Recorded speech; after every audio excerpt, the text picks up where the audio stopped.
Ying'er just swore to kill her own father, and Yun Qi is staring at her like he's seeing her for the first time. The Central Ruins battle is about to host a level 5 divine king nobody expected. Leave a like and subscribe to see how far this betrayal goes. There was absolutely no one in this world who would have imagined or believed that such words would actually come out of the Brahma monarch goddess' mouth. If one were to say that she had been living a large part of life on behalf of her father, then right now and from now onwards the greatest wish in her life would be to kill her father. To achieve this, she would not hesitate to do anything, and she meant it. Yun Qi stared at Ying'er through squinted eyes. This was the first time he had looked at Ying'er's face in such a direct manner. The last time he had caught a fleeting glimpse of her beauty, he felt as if he was being sucked into a deep abyss, so he had desperately fought to avert his gaze and had even given her a strict order to never take off her mask in front of him in the future. In his dazed state, he recalled that there was another celestial and dreamy voice that said similar words to him in that green bamboo hut that was surrounded by a huge field of flowers. It was just that this voice was far too distant, and it would also only exist in his dreams from now on. That's right. Your appearance is indeed a huge bargaining chip that you possess. In this world, I suspect that there isn't a single man who could resist you if you use it. Yun Qi wore a half-hearted smile on his face as he stared at Ying'er, who was kneeling in front of him. Even though her back was against the wall and she had been forced to flee, even though she was filled with resentment and had been eaten away by the darkness for a long time, she was still beautiful enough to cause any soul to fall into depravity. I'm very curious about one thing, though. Since you are so resolutely set on revenge that you are even willing to become a plaything for another, why didn't you choose the Southern Sea instead? The current me is only a useless and lonely phantom, whereas the Southern Sea rules over the Southern Sea God realm, a place which is second only to the Dragon God realm. In fact, it has enough combined strength to completely suppress the Brahma monarch God realm, which has lost you and the 3 Brahma gods.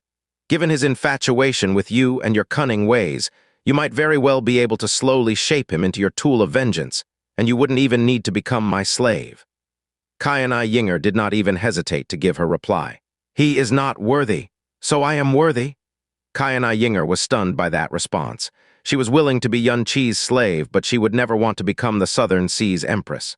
In her subconscious mind, the #1 god emperor of the Southern Divine region was not even worthy to lay a single finger on her, but Yun Qi. Yes. After she recovered from her short daze, she simply gave a one-word answer. I really like your answer. Yun Qi chuckled as he slowly walked forward and stood in front of Ying'er. He stood so close that his body nearly touched her exquisite nose. He stretched out a hand and caressed her delicate head as he twined a few strands of golden hair around his fingers. To be able to transform the Brahma monarch goddess into a toy that will listen to me forever, this truly is a temptation that is hard to resist. In the past, anyone who dared to stand so close to her would have long ago been turned to scattered dust, much less touch her. Ying'er did not resist or struggle, but a slightly unsteady voice came from her lips. I only have one request. In the future, when Fanshan has been firmly ground under your foot, you must let me deal the killing blow. All the sorrow she had experienced in her life, her own vengeance and her mother's vengeance, all of it had to be paid for with Fanshan's fresh blood. In order to achieve this, there was no sacrifice she could not make, nothing she could not accept. As she finished speaking, she closed her eyes and resigned herself to her fate. Yun Qi's reply was not even important, because she would very soon be completely under his thrall and become his toy. Even if he was unable to accomplish anything in the future, she would not even be able to regret it. Ying'er, who had settled her heart and quietly waited for Yun Qi to plant the slave imprint on her, did not sense Yun Qi's soul power invading her body and soul. His fingers slowly swept down from the top of her head as the rather cold tip of his finger brushed against her forehead. It brushed against the face that no man had ever touched before, until it finally stopped under her jaw. Yun Qi's finger gently lifted up her delicate face, causing her gaze to meet his at an incredibly close distance. Do you not desire to use your own power to personally deal with the person who has turned your entire life into a joke? His tone had suddenly become incomparably deep and dark. His head slowly sank down until their faces were no more than a few inches apart, but his eyes no longer overflowed with rapacious greed and wanton lust. Ying'er gave a miserable laugh. I am already half crippled. If I could do it myself, if there was even a slight glimmer of hope, how could I be willing to become someone else's slave?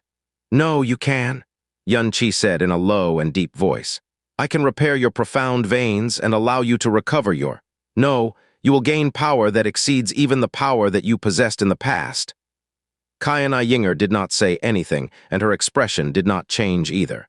It was clear that she was unable to bring herself to believe his words. Yun-Chi slowly withdrew his hand and stretched out both arms. The white light that shone from his left hand was the bright divine light that flowed with the power of the divine miracle of life.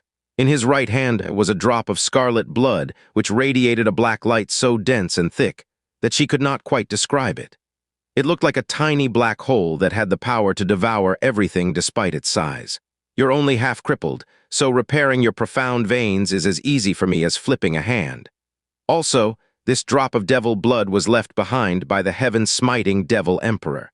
It is not simply just a drop of her blood, it is the dark origin blood of the devil emperor herself. Ying'er's eyes bulged as she stared at the black light radiating from Yun-Chi's hand. It was a darkness that completely escaped any words, a darkness that exceeded all of her knowledge and understanding. Yun-Chi was smiling, and it was a smile that Ying'er still did not understand at this current point in time. Ying'er. The word was littered with countless geniuses who were crowned with the title of god, children, or goddess. But if there could only be one goddess in this entire universe, it would undoubtedly be the Brahma monarch goddess.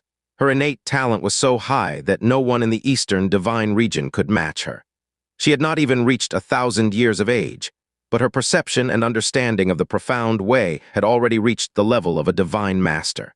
Even after her Brahma god divine powers were destroyed, she still possessed the terrifying, profound strength of a mid-stage divine master.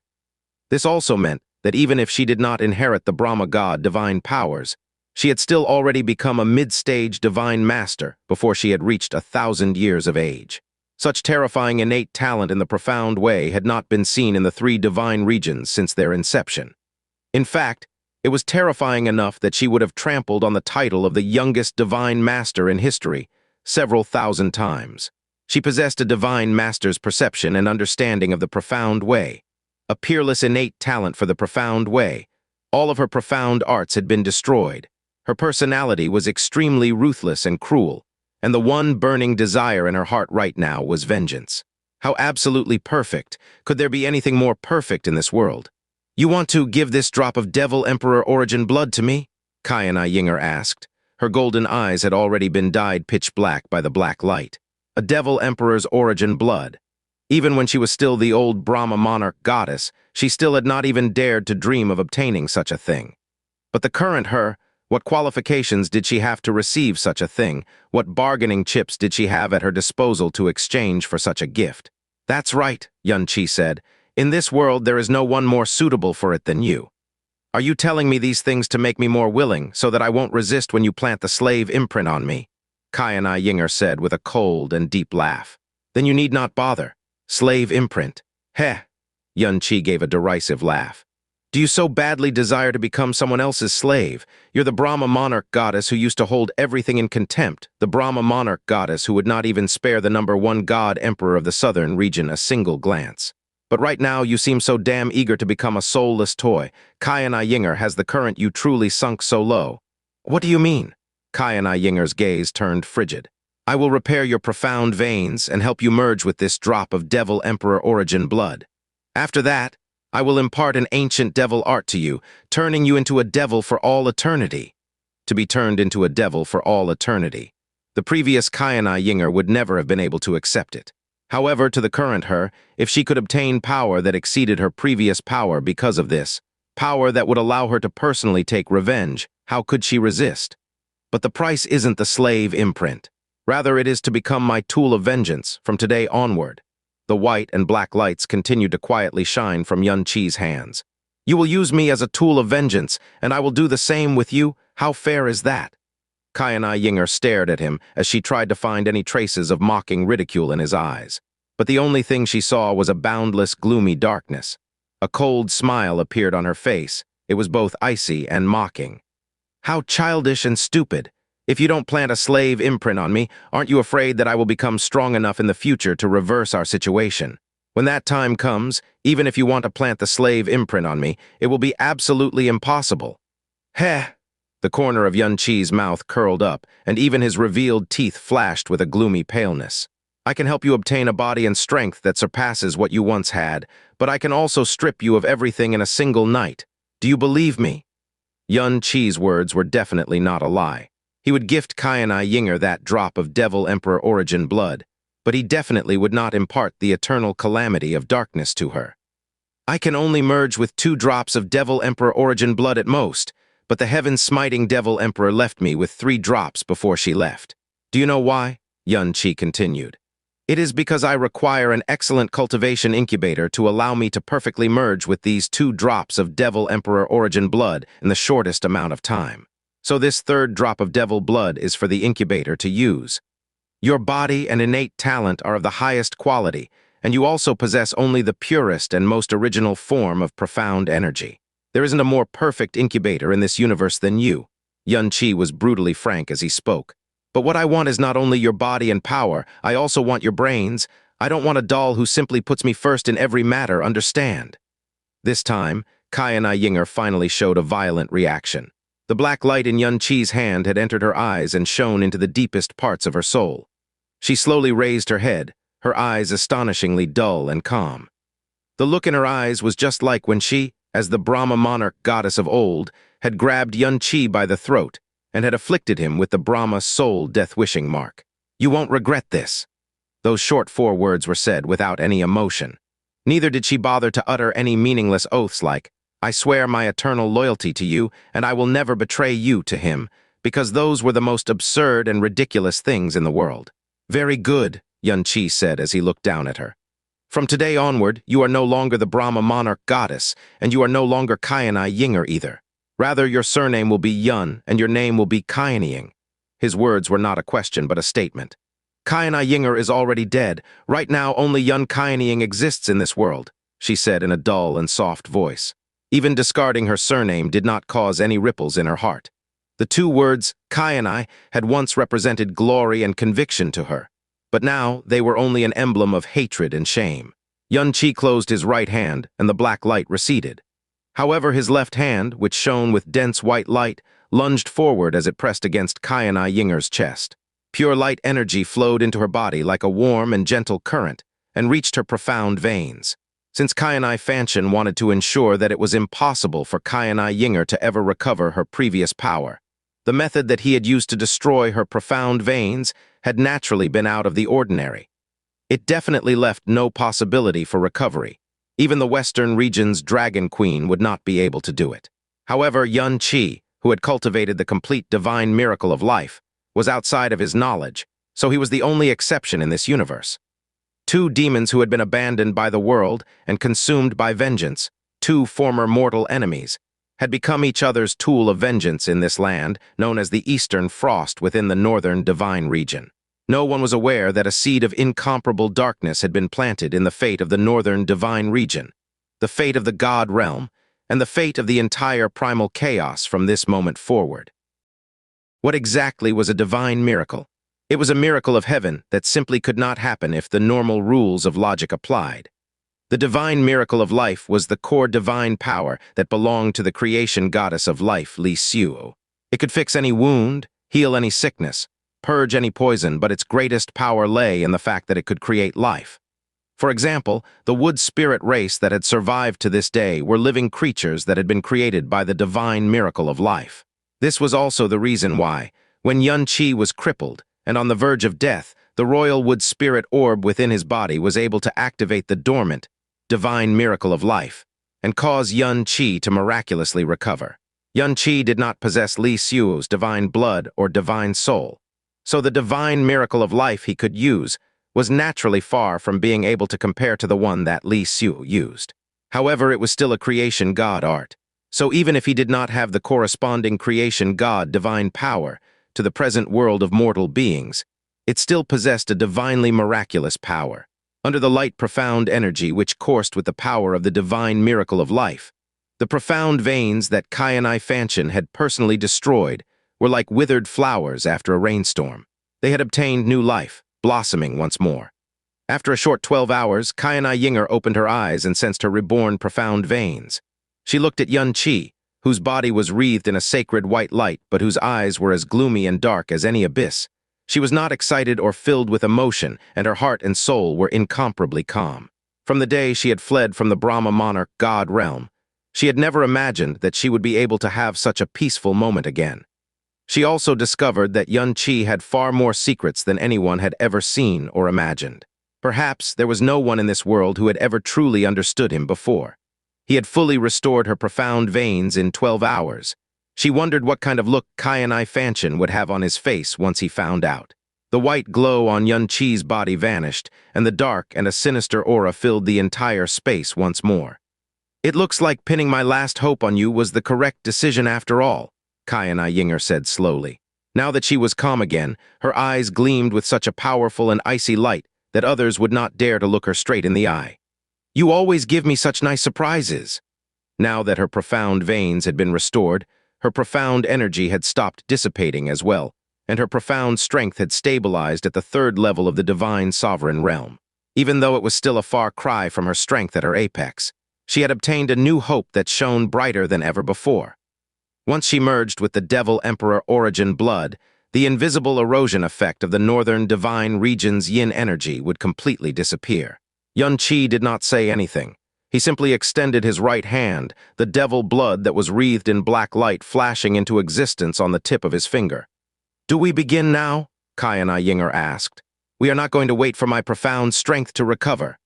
When a person's profound veins were being restored, all of the profound energy in them had to be released. Since her profound veins had just recovered, they were still empty, and in a place like the northern divine region, the recovery of her profound energy was dozens of times slower than it usually was.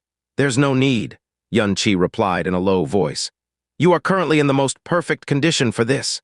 As his voice fell, he thrust his arm out, and the tip of his finger tapped against Ying'er's chest in a manner that was neither light nor heavy. He watched as the drop of Devil Emperor origin blood, which had come from Jai Yuan, entered her body soundlessly.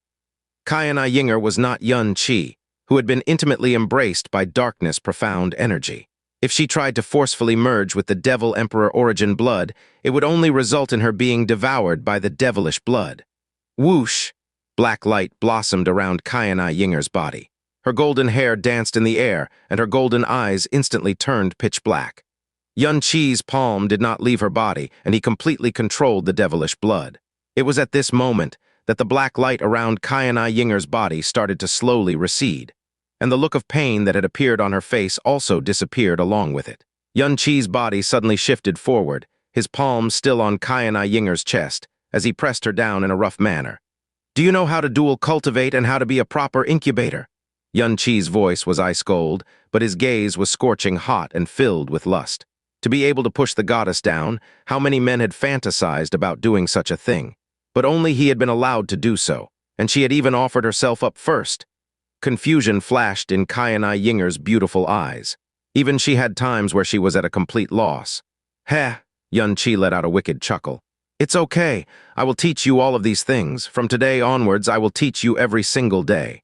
Even if you don't want to learn, your body will naturally start picking it up. R.I.P."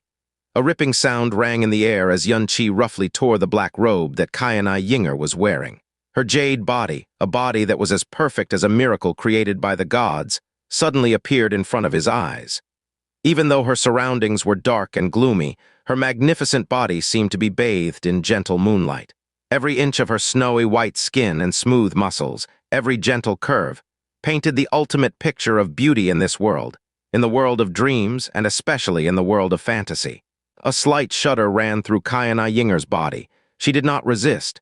She did not have any right to resist because this was a price that she had to pay. For those few fleeting moments, she would rather have been under his slave imprint. At least her spirit and dignity would not be subjected to such pain and humiliation if it was that way. She slowly closed her beautiful eyes, but scorching flames had already started to burn in Yun-Chi's own. He had originally thought that he would not be able to feel any strong emotion besides hate. However, the jade body of the goddess actually made him want to unreservedly sink into depravity. He directly sealed away the drop of Devil Emperor origin blood that he had wanted to activate within Ying'er's body. Yun Qi could no longer be bothered about the matter of merging the devilish body into her body as he pushed her down in an almost violent manner. The other 98,000 characters of this scene will be omitted. Dongfeng Hanwei had obediently and quietly kept watch outside. After Yun Qi had brought that mysterious interloper into the cultivation room, he had not emerged for 3 whole days. While the Eastern Frost Royal City was being cleaned up, a sense of unease lingered in the air. After all, that interloper had also possessed an extremely terrifying degree of strength. Today, the clan master of the Dark Rock clan, Ming Zio, had personally arrived to seek an audience with Yun Qi. But the person that he finally saw in the end was naturally the person who was normally closest to Yun Qi, Dongfeng Hanwei. Senior Yun has sealed himself within the barrier for a few days, so it's clear that he's busy with something important, and he does not wish to be disturbed by anyone. Dongfeng Hanwei told Ming Zio. Why does Clan Master Ming want to see Senior Yun so urgently? What matter is it regarding? Replying to Your Highness. In the past, Ming Zio had zero regard for Dongfeng Hanwei, but right now, his expression and attitude were respectful and deferential. Half a month ago, the Supreme One specifically ordered this servant to help him find some special information. This servant has personally prepared this information over the last few days. Fortunately, I did not fail my mission, and I came to deliver the information. Dongfeng Hanwei recalled that Yun Qi had indeed intentionally asked Ming Zio to stay behind half a month ago at the peak of Cold Cloud Mountain. After pondering the matter for a while, she said, "Since Senior Yun gave you these special instructions, then it should be something important, and he would definitely want to obtain this information as soon as possible. It's just that I don't know when he will come out of the cultivation room. How about this? Clan Master Ming can pass me the things that you need to present to Senior Yun first, and I will pass them to him at the soonest possible moment." Under normal circumstances, Ming Zio would definitely have refused. However, he was far too terrified of Yun Qi. He would be all too happy to avoid meeting him face to face if he could. Other than that, there were rumors going around that Princess Hanwei had caught Yun Qi's eye, and that she was accompanying him every night, and that this was the main reason why Yun Qi had chosen to stay in the Eastern Frost Nation. Ming Zio quickly took out 2 soul crystals of different colors, without much thought or hesitation. Since that is the case, I will have to trouble Your Highness to pass these on for me. I also request that Your Highness inform the Supreme One that Ming Zio has already done all that he could, and that I have presented this information to him within 15 days. I definitely did not exceed his stipulated time limit. There were strong seals on both the soul crystals.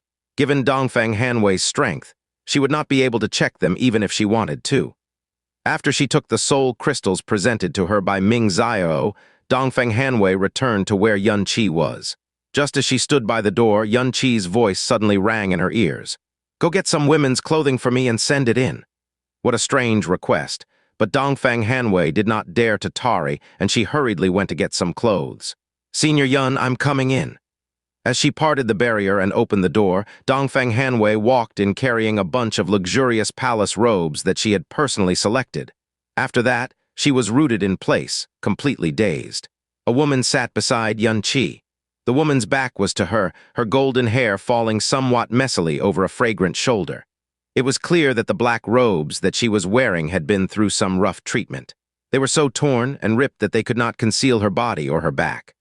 A large portion of her buttocks and jade thighs were exposed to the air. Her skin was actually whiter than the first fall of snow. More lustrous than jade china, it even gave off a faint moonlight glow. Just looking at her caused Dongfeng Hanwei to feel a wave of dizziness. Yun Qi's robes were parted and loose, exposing most of his upper body, and there seemed to be beads of sweat on his forehead. There was a strange smell in the air, and it was so thick that it made her dizzy. Even though Dongfeng Hanwei was a virgin, how could she not realize what had happened here and how intense it had been? She simply stood there in a daze for several full breaths before she finally managed to come back to her senses. She lowered her delicate head in a fluster as she grabbed up the palace robes and arrived in front of Yun Qi. "Senior Yun, these are the clothes you wanted," she said in a panicked voice. At this moment, how could she not understand the reason why Yun Qi had suddenly asked for women's clothing? "Has Ming Zio been here?" Yun Qi asked. He had not forgotten that today was the deadline he had given Ming Zio. Dongfeng Hanwei hurriedly replied, "He just came and he also asked me to pass these 2 soul crystals to you."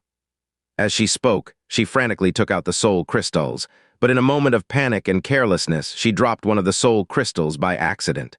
Just as she was about to pick it up, Yun Qi hooked his finger, and the two soul crystals arrived in his hand. The corner of his lips started curving in a rather dangerous arc as well. "It looks like you've already thought of what you're going to do next." Ying'er turned around, her eyes sweeping across the soul crystals in Yun Qi's hand. Upon hearing Ying'er's voice, Dongfang Hanwei involuntarily looked up, her gaze making contact with the profile of Ying'er's face. In that instant, her gaze suddenly froze, and it was as if something had fiercely smashed into her soul, setting her head buzzing. There was no doubt that Dongfang Hanwei was an extremely beautiful woman, and her title as the #1 beauty in the Eastern Frost Nation definitely was not just for show. She was also well aware of her beauty, so during this period of time, she had always thought that it was very likely that Yun Qi had come to the Eastern Frost Nation and had chosen to stay there because of her. But upon seeing the woman in front of her, with her tattered black robe and messy hair, even looking at the profile of her face had actually made Dongfang Hanwei, a fellow woman, feel as if she had been plunged into a surreal fantasy, an illusion that was even more unreal than a dream. "You may withdraw," she vaguely heard Yun Qi's voice in her dazed state. As her soul was yanked back from the world of fantasy, she hurriedly lowered her delicate head, not daring to take another look at that woman. After that, a sense of inferiority and shame so intense that it was indescribable assaulted her, and for the first time in her life, she actually felt ashamed of the face that she had always been so proud of. She did not know how she got up or how she left. As she stood outside, she looked at the sky, and she only managed to recover her wits after a long time had passed. After she gave a gloomy sigh, her eyes had become much duller and dimmer than before. As she casually picked up a light blue palace robe, Ying'er's brow faintly furrowed, but she still waved a jade hand. As profound light flashed, it appeared on her body, her tattered black robes falling to the ground at the same time. It was not that she lacked any clothes to change into. It was just that the clothes that she had brought with her were all divine robes that had been emblazoned with the symbols of the Brahma monarch divine power. They were also golden and far too gaudy and glaring. They were things that she no longer wished to touch. "What is that?" she asked. As he took the two soul crystals and erased the seal on them, Yun Qi said in a bland voice, "One of these crystals contains information about every single king realm and upper star realm in the northern divine region. However, given this star realm's level, it can only contain the most superficial information. As for this crystal," Yun Qi's fingers pressed down on the red-colored soul crystal, "it is a list of women in the northern divine region. I was originally going to choose my incubator from this list, but now I no longer need it."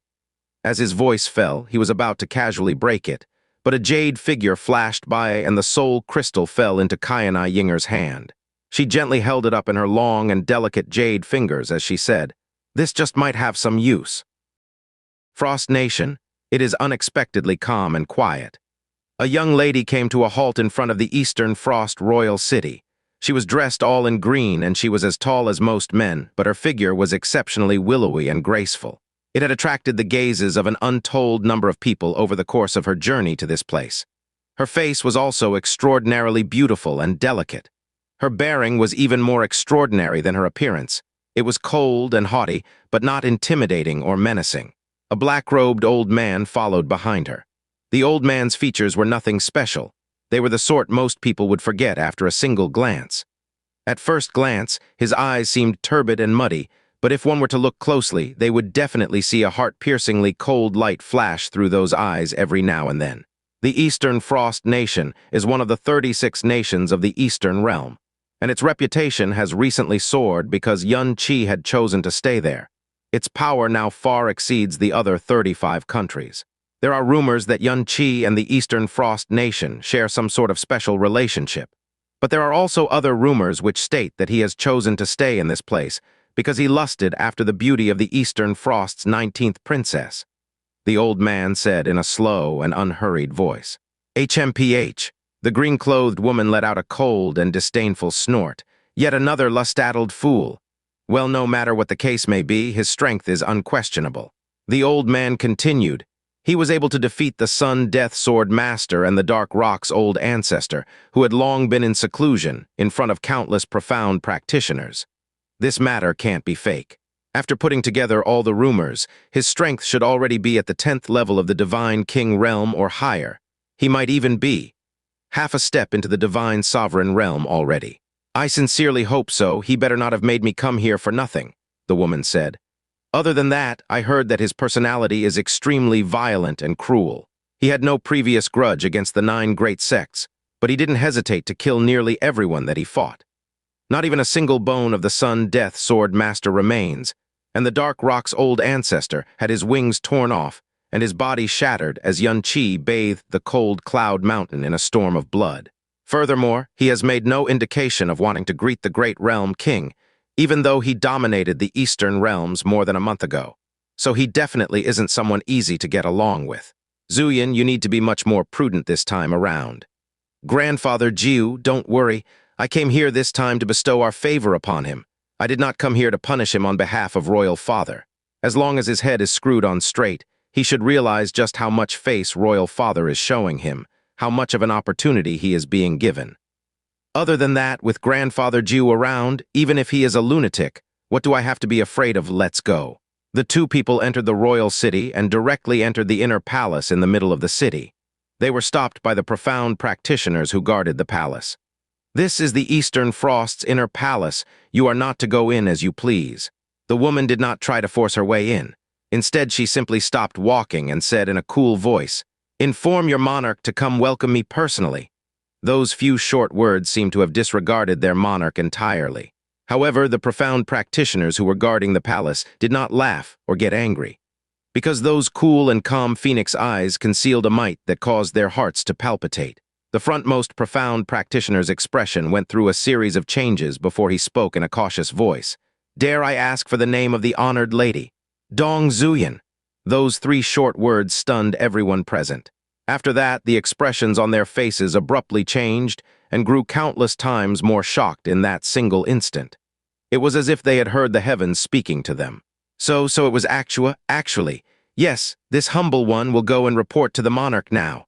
The originally imposing palace guard, whose attitude was not servile or overbearing, instantly went pale. His sweat flowed freely and his voice had become strained. He hurriedly retreated and lifted up a sound transmission jade with his trembling hand. Dong Zuyin turned around and said in a cool voice, "Let me see just who this Yun-Chi, who trampled on the Eastern realms with nary a whisper, actually is. I sorely hope that I am not disappointed."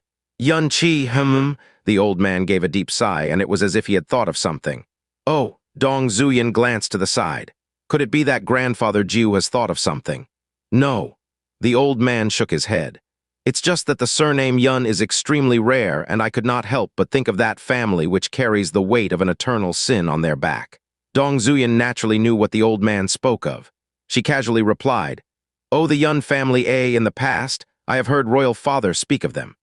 Their final deadline is arriving soon, and it looks like this clan that had once flourished for countless generations will soon be consigned to the dust of history. If the Yun bloodline is truly extinguished, then the power of the devil handle will no longer exist in this world, and that is quite a pity," the old man said with a very soft sigh. They took the primordial treasure and fled, betraying the northern divine region, even inciting the rage of the 3 god emperors. So their fate is entirely something they brought upon themselves. They can't blame anyone else for it." As they spoke, an aura was speeding over. Astonishingly enough, it was the Eastern Frost monarch himself. Upon hearing the name Dong Zuyin, this ruler of a nation was so shocked that he had nearly jumped to his feet, and he very nearly tripped over himself in his rush to greet her. "This humble King Dongfeng Zhu welcomes Princess Yan." Even though he was still very far away, the Eastern Frost monarch had already assumed a lower posture and respectfully called out a greeting. He had never seen Dong Zuyin before, but in the East Ruins realm, there was no one who dared to impersonate Princess Yan. Even if he used his butt, he would instantly be able to think of why Dong Zuyin had personally come all the way to the Eastern Frost nation. It had to be because of Yun-Chi. Because he, as a simple ruler of a country, did not have the qualifications for her to do so. At the same time, the Eastern Frost's inner palace. After another intimate exchange, Kayana Ying'er rose up from Yun-Chi's body. In the first instant, that blue robe had already wrapped itself around her body, and she had subconsciously assumed a defensive posture. Because even after they had finished their session, Yun Qi had suddenly decided to vent his bestial lust on her body some more. The look in his eyes was exceptionally frightening, and it was as if he was venting all of the rage he had against the Brahma monarch god realm and eastern divine region on her. Yun Qi also opened his eyes. This time they looked rather calm. Kai, as a tool, you've given me one pleasant surprise after the other. Not only do you taste wonderful, you're also so very useful. It has only been a short half a month. We've only done it around 100 times, but you've actually been able to merge with the devilish blood to this extent. Heh, it's the same for you. Yun Qi's words seemed to be praising her, but they were also humiliating her at the same time. Ying'er also gave a cold chuckle as she said, "But it's simply a pity that your concentration and self-control are still so lacking. Essentially, you're really no different from an animal that's constantly in heat." They were using each other as tools, but how could they truly cover up the rancor they used to have for each other? Yun Qi laughed. "Well said, I'll definitely live up to your evaluation then. Ying'er, it looks like you will have reached the first step of your merger with the devilish blood in another half a month. At that time, you will be able to start cultivating a devil art." A black light flashed in Yun Qi's eyes. "A devil art that belongs to no one but you?" Ying'er raised her right arm, and several streams of black mist rose up from the flawless, snowy, and jade-like palm. This was the power of darkness that came from the blood of a devil emperor. The black mist, which looked thin and wispy, was so gloomy and dark that it struck fear and alarm in the hearts of others. "From now onward, I will forever be a devil, and surprisingly enough, this feeling actually isn't so bad. It's just that this lowly divine sovereign power that I possess is so weak that it disgusts me." Most divine sovereigns were realm kings, a title that many profound practitioners did not even dare dream of, but she had said that the divine sovereign realm was so weak that it disgusted her. The Eastern Frost Nation, the Eastern Realms, and even the East Ruins realm. None of them were aware, none of them could imagine, that someone who had once reached the heights of a god emperor was actually staying in this place. "Focus on merging with the devilish blood," Yun Qi coldly replied. "The lower your cultivation, the greater the devilish blood will transform your body and your profound veins. This is also the reason I am forcibly suppressing my level. You should also do the same. Once you have reached the beginning stage of merging with the devilish blood, recovering the power of a divine master will be as easy as flipping a hand." Ying'er's head jerked upwards. "What did you say? When your profound veins were half destroyed by Fanshan, it was when you were at the 5th level of the divine master realm." Even as he faced Ying'er's intense and agitated expression, Yun Qi's expression was cold and calm.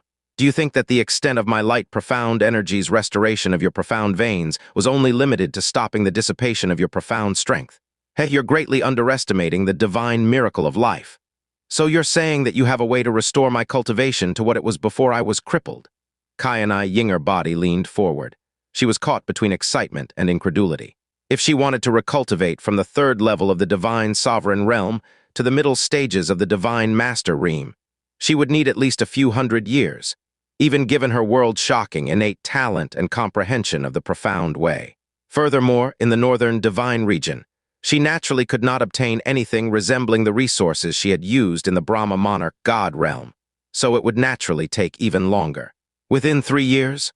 Yun Qi said, as if he was merely describing a small matter that could not be any simpler. Back then, his already dead profound veins had directly recovered from a completely dead state back to its peak due to the power of the divine miracle of life. So what would it do for Ying'er, who was only half crippled? Even though using the divine miracle of life on himself could not be compared to using the divine miracle of life on another, 3 years was already Yun Qi's most conservative estimate.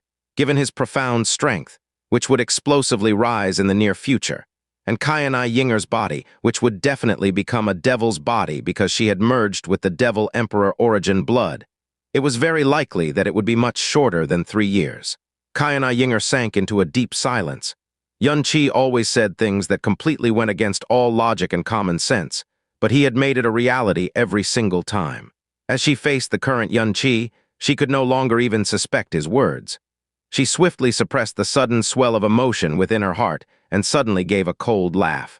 "Even though you said that you were going to use me as a tool of revenge, and the stronger a tool got, the more useful it was, aren't you afraid that my fast recovery will result in me turning the tables on you instead?" Heh! Yunqi gave a disdainful laugh as his eyes turned towards Ying'er. Are you really so sure that the speed of my growth will be any slower than the speed of your recovery? Yunqi's words and his cold and gloomy gaze caused Ying'er's golden brows to twitch. What he was saying was that the speed of his growth would be no slower than the speed of her recovery. In other words, he was saying that he had a method to raise his power to the middle stage of the Divine Master realm in a short 3 years. This was simply far too absurd and ridiculous. Even though Yunqi was the one who was saying it, she still could not believe those words. I know that you don't believe me. Even I myself find it hard to believe, Yunqi said unhurriedly. His words were very slow, and his voice even sounded a little wispy. He waved a hand and a black light flashed, causing a large amount of black-colored, profound crystals to suddenly appear around them. All of these were the devil crystals he had extorted from the 9 sects a month ago. As he stood within the pile of devil crystals, Yunqi opened his arms wide and gently closed his eyes. She did not see him make any movement or release any profound energy, but an incredible and inconceivable scene unfolded in front of Ying'er's eyes. Countless streams of spiritual energy were released from those devil crystals. They merged into a single spiritual energy current before swiftly surging toward and into Yunqi's body without any impediment whatsoever. He did not seem to have done anything, and the entire thing was like drops of rain naturally falling into the vast ocean. Ying'er stood up, unable to keep her cool any longer. The expression on her face showed the most shock she had displayed in her entire life. Other than using profound crystals to refine artifacts or create formations, their most common use was to assist in one's cultivation. A profound practitioner did so by releasing the spiritual energy within the crystals to refine the profound energy in one's body or help one break through a bottleneck. This was the most basic and common of knowledge regarding the profound way. From the lower realms to the God realm, even though the level of the profound crystals one used were vastly different, their method of usage was largely the same. But this sort of refining was an incomparably slow and arduous process, and the chances of refining this were exceedingly low as well. Most of the time, even if a person exhausted a bunch of profound crystals that were worth as much as cities, their profound cultivation would not improve in the slightest. In fact, this was an exceedingly common thing. Ying'er had enjoyed the most abundant and high-quality resources in the Brahma monarch God realm. The number of high-grade, profound crystals she had used up in her life was beyond counting. Thus, she felt that her ability to refine a profound crystal's spiritual energy was better than anyone else's.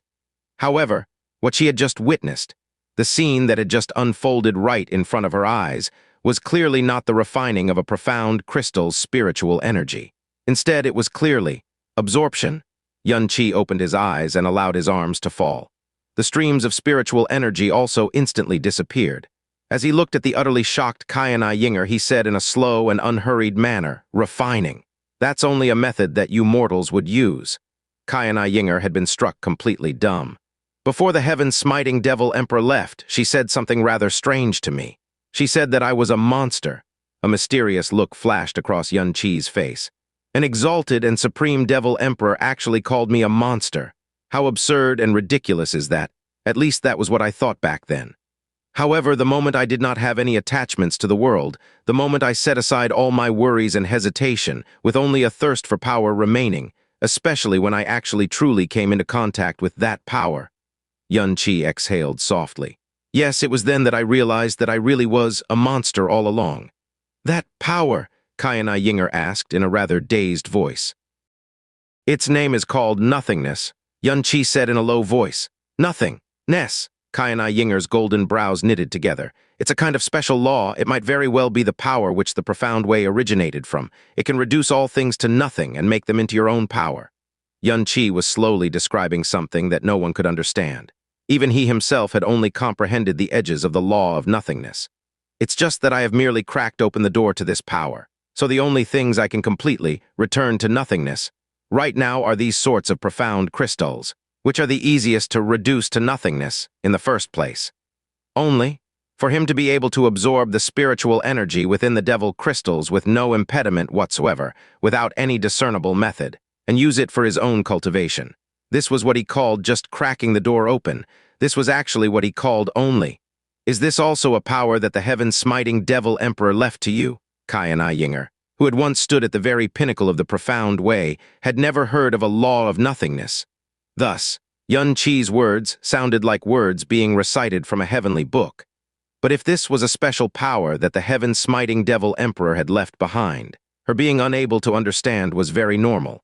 Yun Qi closed his eyes and did not reply.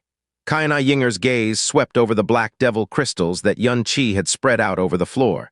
She looked at them pensively and asked, "You mean to say that you created such a huge commotion in this place so that you could manufacture a reason to rob others?" The word Ying'er had used was rob. "Correct." Yun Qi replied without any hesitation. "To increase my cultivation swiftly, I require an enormous amount of resources. It's a pity that given my current ability, I am only able to mix it up with the middle star realms." "Ha!" Ying'er looked at Yun Qi and suddenly let out a laugh that was quite sarcastic. "The world often says that the hardest thing to change is one's personality, but you, on the other hand, have changed completely. You clearly want to rob others, and yet, you want to be able to be justified in doing so and have others give you a reason to rob them first. You have truly taken the word despicable to a whole new level." Yun Qi opened his eyes and briefly glanced to the side. Ying'er's golden eyebrows twitched violently at this moment, and her voice deepened as she exclaimed, "Divine Sovereign! Divine Sovereign!" Yun Qi stood up, his gaze becoming a little more focused. "This show of force has exceeded my expectations." He was convinced that his actions in the Eastern realms would definitely alarm the East Ruins Realm King sect. After that, they would definitely dispatch some people to the Eastern Frost Nation.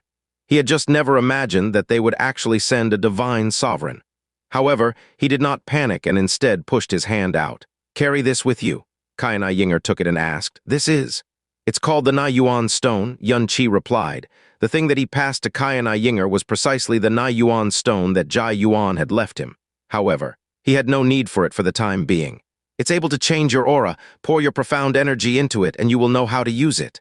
Ying'er tried pouring her profound energy into the Yuan stone. Subsequently, a slightly shocked look appeared on her face, and she said in a low voice, "No wonder you were able to escape to the northern divine region undetected and without a trace." As she was speaking, subtle changes in her aura started to occur. Her profound energy had bizarrely turned from a level 3 divine sovereign to a level 1 divine king, just like Yun Qi. A pitch-black mask had covered her snowy jade-like countenance. At this moment, a hurried sound transmission from Dongfeng Hanwei passed through the barrier. "Senior Yun, it's the Great Realm King. This time it's truly someone from the Great Realm King's faction. You." "Ah!" She had not yet finished speaking when she let out a shriek, which was subsequently followed by her obviously flustered words. Royal Father, this is my humble daughter Hanwei. Quickly greet Princess Yan and the Senior Jiu." "There's no need." The cold and powerful voice of a woman drew near. "Where is Yun Qi?" "Yes, this humble king will bring you to him now." The Eastern Frost Monarch's tone had become many times more lowly and timid than when he had faced the 9 great sects back then. Without waiting for his arrival, Yun Qi had already opened the doors to his room and walked out of the barrier. Instantly, 2 imperious and severe gazes landed on him. Ying'er followed behind Yun Qi silently. "Venerable Yun!" The Eastern Frost Monarch stepped forward immediately when he saw Yun Qi walk out. As he concealed the complicated emotions in his eyes, he solemnly said, "These 2 are honorable guests from the East Ruins sect. This is Princess Yan, the Great Realm King's daughter. My name is Dong Zuyan." The lady coldly interrupted the Eastern Frost Monarch as she ran her gaze over Yun Qi several times. That overly calm and indifferent gaze of his made her extremely uncomfortable as she asked, "So you are Yun Qi?" The eyebrows of the elderly man behind Dong Zuyan clearly and violently twitched before returning back to normal. "What business do you have with me?" Yun Qi asked coldly. His tone was not only cold, but he was completely unmoved. He did not show a single shred of respect or emotion upon learning her identity. Dong Zuyan's brow furrowed deeply before she gave a low laugh. "You are much haughtier than the stories describe. Yun Qi, are you aware of who reigns over this East Ruins realms?" Dong Zuyan took a step forward. The shocking imperious might that belong to the person who bore the title Princess Yan, radiating from her body. "This land and the 9 great sects are all under the protection of our East Ruins sect. You, an interloper, wildly trampled over these Eastern realms, and you forcefully put the 9 great sects under your foot. But that is still fine. Given your strength, you do indeed have the qualifications to be the overlord of this place. However, so many days have passed by, but you still have not paid my royal father a visit. You did not even send the most simple of messages or greetings. You simply don't have any regard for our East Ruins sect. Do you, Princess Yan? The Eastern Frost Nation's monarch spoke in an anxious voice. That is definitely not Venerable Yun's intentions. He had plans from the start to visit the Great Realm King. It's just that he has been tied down by recent matters. Shut up! Dong Zuyan gave an icy rebuke. The gaze she directed toward Yun Qi was turning colder and colder as well, because there was still no change in Yun Qi's gaze whatsoever. Even after he had heard what she had said, this had undoubtedly provoked her anger. Since when did you have the right to speak? The Eastern Frost monarch quickly shut his mouth and did not dare to speak up again. Ha ha! The elderly man suddenly laughed, but his laughter was exceptionally gentle. Her Highness is brash, and she isn't good with etiquette. If her words were too aggressive and have offended you, I ask that the Honorable One not hold it against her. The old man's words caused Dong Zuyan to shoot him a shocked glance, but she did not say anything. And you are? Yun Qi gave the old man a sideways glance. This old man's name is Dong Jiuqui, if the Honored One does not mind. You can call me Old Jiu, the elderly man said with a hearty laugh. For the Honored One to defeat the Sun Death Sword Master and the Dark Rock's old ancestor 2-on-1. Your strength truly causes me to gasp in surprise and awe. The strong do indeed have the right to be bold and arrogant, and the Great Realm King has no intention to blame you either. Rather, he admires you greatly. If not, why would he get Her Highness to personally pay you a visit? Dong Zuyan knew of Dong Jiuqi's true identity, so she was greatly shocked by the attitude he showed towards Yun Qi. Is that so? Yun Qi's eyes thinned to slits and he said, So why are you looking for me? Don't waste my time. He had actually said such cold and curt words to the daughter of the Great Realm King. This caused the Eastern Frost Monarch and Dongfang Hanwei's heartstrings to tighten in shock simultaneously. Dong Jiuqi's attitude towards Yun Qi caused Dong Zuyan to suppress the rage in her heart. After she recalled the objective of coming here today, her expression and voice also turned calm. I have come here today on behalf of my royal father, to invite you to participate in the Central Ruins battle that is to be held 1 month from now. The Eastern Frost Monarch and Dongfang Hanwei raised their heads simultaneously. They clearly knew what this Central Ruins battle was. At this moment, a strange light flashed through the eyes of Kyanai Ying'er, who had kept silent all this while. There were 5 star realms in this star region. They were known as the East Ruins Realm, West Ruins Realm, South Ruins Realm, North Ruins Realm, and Central Ruin Realms, respectively. So the Central Ruins battle clearly had something to do with the Central Ruins Realm. Yet Yun Qi could not even be bothered to ask about it. He lifted the corner of his mouth slightly and was about to reply when Kyanai Ying'er's icy voice suddenly rang out from behind him. All right, we agree. The corner of Yun Qi's eyebrows arched slightly, but he did not speak. Kyanai Ying'er's face was concealed by a mask. She had withdrawn her aura, and she had also stood behind Yun Qi. So Dong Zuyan and Dong Jiuqi had focused all of their attention on Yun Qi had not even noticed her. This time, she actually spoke before Yun Qi did, causing their eyes to swivel towards her at the same time as they gave Kyanai Ying'er a deep look. And who are you? Dong Zuyan asked. My name is Yun Kyanai. I am but Yun Qi's personal servant girl. Kyanai Ying'er said gently. Servant girl? Dong Zuyan narrowed her beautiful eyes and said, It is so rare to see a servant girl call her master by his name. We have a special way of interacting with each other. It is only natural that Princess Yan would have a hard time understanding this. Compared to Yun Qi's cold and harsh tone, Kyanai Ying'er's was much more gentle. She looked at Yun Qi as if to consult him on his opinion. Yun Qi. This is the East Ruins realm after all. We have created such a huge spectacle but have not yet gone to visit the Great Realm King. We are indeed at fault. Yun Qi. And now the Great Realm King has sent Princess Yan here. So it shows his sincerity in inviting us, and it is also the best chance for us to pay a visit to the Great Realm King. If we are able to serve the Great Realm King in this way, it is an honor and a great opportunity for us. We do not have any reason to reject him. What do you think? The Great Realm King has made the first move to invite us. Moreover, the respectable Princess Yan has personally made the trip over herself. So how can I refuse? Yun Qi maintained a cold expression, and Dong Zuyan itched to punch him in the face. But his tone had become much gentler, and he did not show any intentions on rejecting Dong Zuyan's invitation. All right. Dong Zuyan gave a nod of her head, as Princess Yan. She had an extremely high status in the East Ruins realm, and no one had ever dared to slight her in any way, so she had never been treated the way Yuan-Chi had just treated her. If it had not been a critical period, and if her royal father had not taken such a great interest in this person who had suddenly appeared out of nowhere, she might very well have asked Dong Jiuqiu to directly smash this arrogant and conceited person to death, here and now. Now that she had accomplished what she had come to do and the other party had not rejected her, Dong Zuyan did not want to take another look at him. She turned around and tossed a medallion that glowed with a bluish-green light towards Yuan-Chi with a flip of her hand. She said in a cold voice, "This token has your name carved on it. Bring it to the East Ruins sect within 30 days. If you don't show up in time, you'll be held responsible for it." "Grandfather Jiu, let's go." Dong Zuyan left directly, and she did not even ask about Yuan-Chi's origins.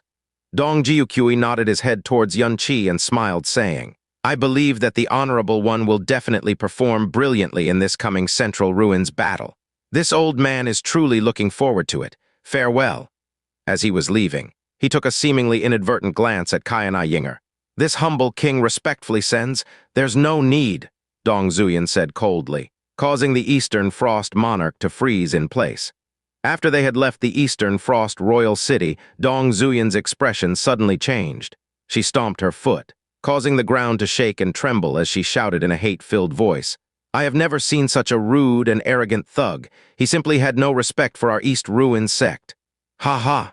Dong Jiuqiu laughed and said, "There is no need to be angry. He does indeed have the right to be arrogant." Dong Zuyan said, "Grandfather Jiu, why are you being so polite to him? Could it be?" She suddenly thought of something and her expression changed drastically. "No." Dong Jiuqiu knew what she was thinking of and shook his head, saying, "You can rest assured. Given his cultivation level, he is indeed and without a doubt in the divine king realm, not a divine sovereign. His lifespan also doesn't surpass 50 sexagenary cycles, so he is qualified to participate in the Central Ruins battle. It's just what? It's just that." Dong Jiuqiu paused for a moment, his expression solemn. "That rumor, which I had originally thought was complete nonsense, turned out to be true. His cultivation is indeed only at the first level of the divine king realm." Dong Zuyan was stunned momentarily before she cried out, "What did you say? That's not possible. How could someone who is a first-level divine king win against the Sun Death Sword Master and the Dark Rock's old ancestor? Unless he had used some sort of concealing technique." Dong Jiuqiu did not answer her but continued on. "I had been worried that, given his cultivation, it would be possible that his lifespan would exceed the limit. However, there is another rumor that turned out to be true. The aura of his life force is shockingly young." "How young is he?" Dong Jiuqiu slowly held out 3 fingers. "Could it be that his age has not exceeded 30 sexagenary cycles?"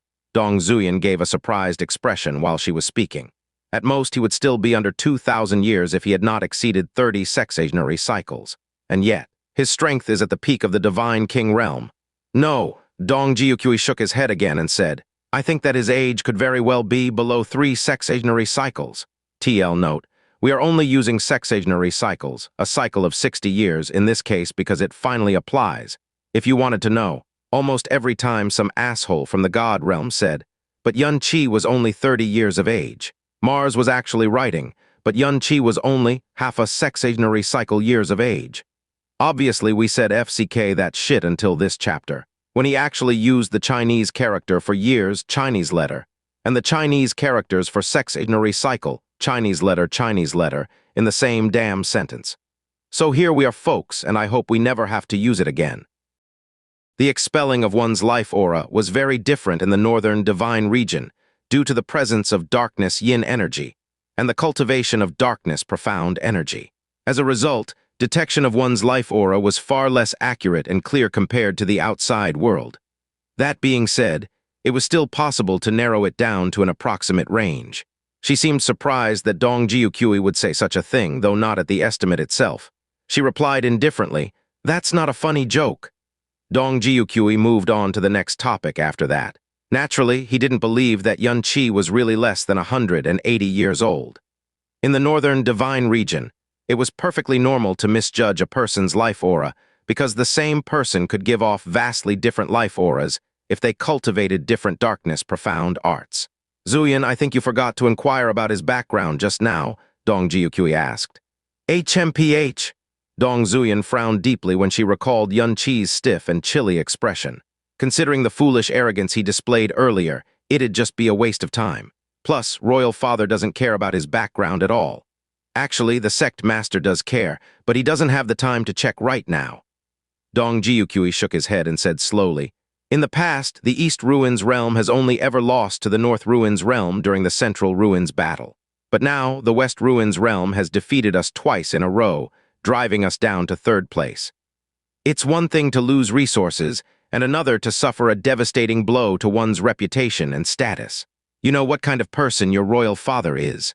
There is no way he is going to accept a third consecutive defeat. If we lose to the West Ruins realm again," Dong Jiuqui sighed deeply before continuing, "your royal father will never accept it. This Yun Qi is capable of beating 2 level 10 divine kings by himself, and his cultivation level is within the rules. He is certain to be of great use in the Central Ruins battle. His background isn't important in this case. We can always analyze him after the Central Ruins battle is over." "HMPH. He may be strong, but can he compare to my older brother?" Dong Zuyan said. The crown prince is starting to figure out the realm of divine sovereign. Naturally, he cannot be mentioned in the same breath as an average divine king, Dong Jiuqui replied with a smile. However, the Central Ruins battle isn't won by a single person, and the crown prince is certainly improving swiftly, but the West Ruins realm can't be underestimated at all. Moreover, this particular Central Ruins battle is... Dong Jiuqui paused as if he was hesitating about something, but in the end he continued and said, "There is an even more important reason. The sect master must defeat the West Ruins realm in the Central Ruins battle, no matter what. The Southern Phoenix divine country." Dong Zuyan shot him a sideways look and asked, "What does this have to do with the Southern Phoenix divine country?" Among the 5 nether ruins, the Southern Ruins realm was the weakest of them all. They had always placed last in the Central Ruins battle, and they showed no signs of emergence whatsoever. "I heard that Nanwang Channy's the one who will be leading the Southern Phoenix divine country this time, not Nanwang Jun? Her." Dong Zunyan's eyebrows twitched immediately when she heard this name. Even the temperature in her eyes had dropped by several degrees. "What right does she have to lead the Southern Phoenix divine country? Has the Southern Ruins realm declined this far?" Her scathing remark, and the emotion she failed to hide from her face made it clear that she was very jealous of this Nanwang Channy. Women were quite prone to jealousy. An average-looking woman would be jealous of a good-looking woman, and a good-looking woman would be jealous of someone even better-looking than they were. Moreover, the further down the spectrum one went, the greater the level of jealousy became. Dong Zuyan was the famous Princess Yan of the East Ruins realm.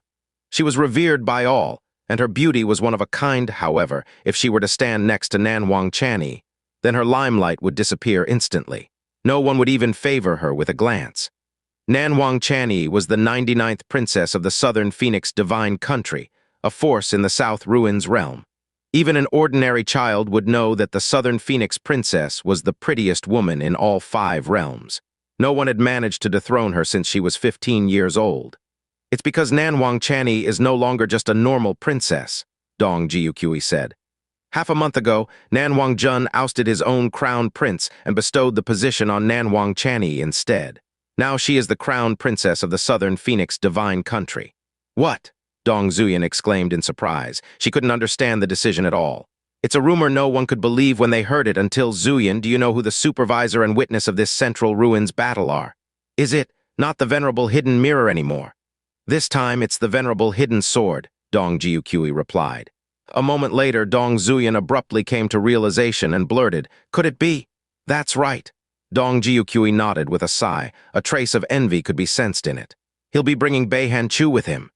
Beihan Northern Chill was the realm king sect of the North Ruins realm. It was also the strongest sect and surname in the 5 nether ruins. Dong Zuyan clenched her teeth and her fists unconsciously. Right now, her emotions were a mix of 1/3 jealousy, 1/3 reluctance, and everything else anxiety. Suddenly, she understood why her father placed so much importance in this year's Central Ruins battle. Obviously, Beihan Chu's the one who wants to supervise this battle, not the venerable hidden sword. Seeing as he went so far as to persuade both the venerable hidden mirror and the venerable hidden sword to give in, he clearly isn't coming just to watch the show. He's aiming for Nanwang Channy. Everyone knows that he's been infatuated with her since back then. Nanwang Jun must have received some sort of hint from the other side. That's why he replaced his own crown prince with Nanwang Chanyi so urgently, and let her represent the South Ruins realm in the Central Ruins battle. Therefore, Beihan Chu will most likely propose a marriage to Nanwang Chanyi during the Central Ruins battle, and the Southern Phoenix Divine Country will, of course, accept it. This means that the Southern Phoenix Divine Country will be connected by marriage with Northern Chill City, and receive the protection of the Nine Lights Heavenly Palace due to Beihan Chu. Even if their overall strength is still inferior to ours, their reputation and status will exceed us and the West Ruins realm. If we are then defeated by the West Ruins realm in the Central Ruins battle, we'll place last in the 5 Nether Ruins. The sect master would rather die than suffer this indignity. Nanwang Chanyi, Dong Zuyan said through gritted teeth, all you have is good looks. Beihan Chu, Nanwang Chanyi already turned you down once, and you're now a dragon of the 9th heaven thanks to the 9 Lights Heavenly Palace, but you still can't forget her. HMPH, what a shallow and lustful man, back in the Eastern Frost Nation. Why did you agree to help them? It was a question, not a criticism. Kai-and-I Ying'er was an extremely shrewd and goal-oriented woman. There must be a reason why she had agreed to participate in the Central Ruins battle. Do you know what the Central Ruins battle is? Kai-and-I Ying'er asked him a question instead. I don't. HMPH, I thought that might be the case.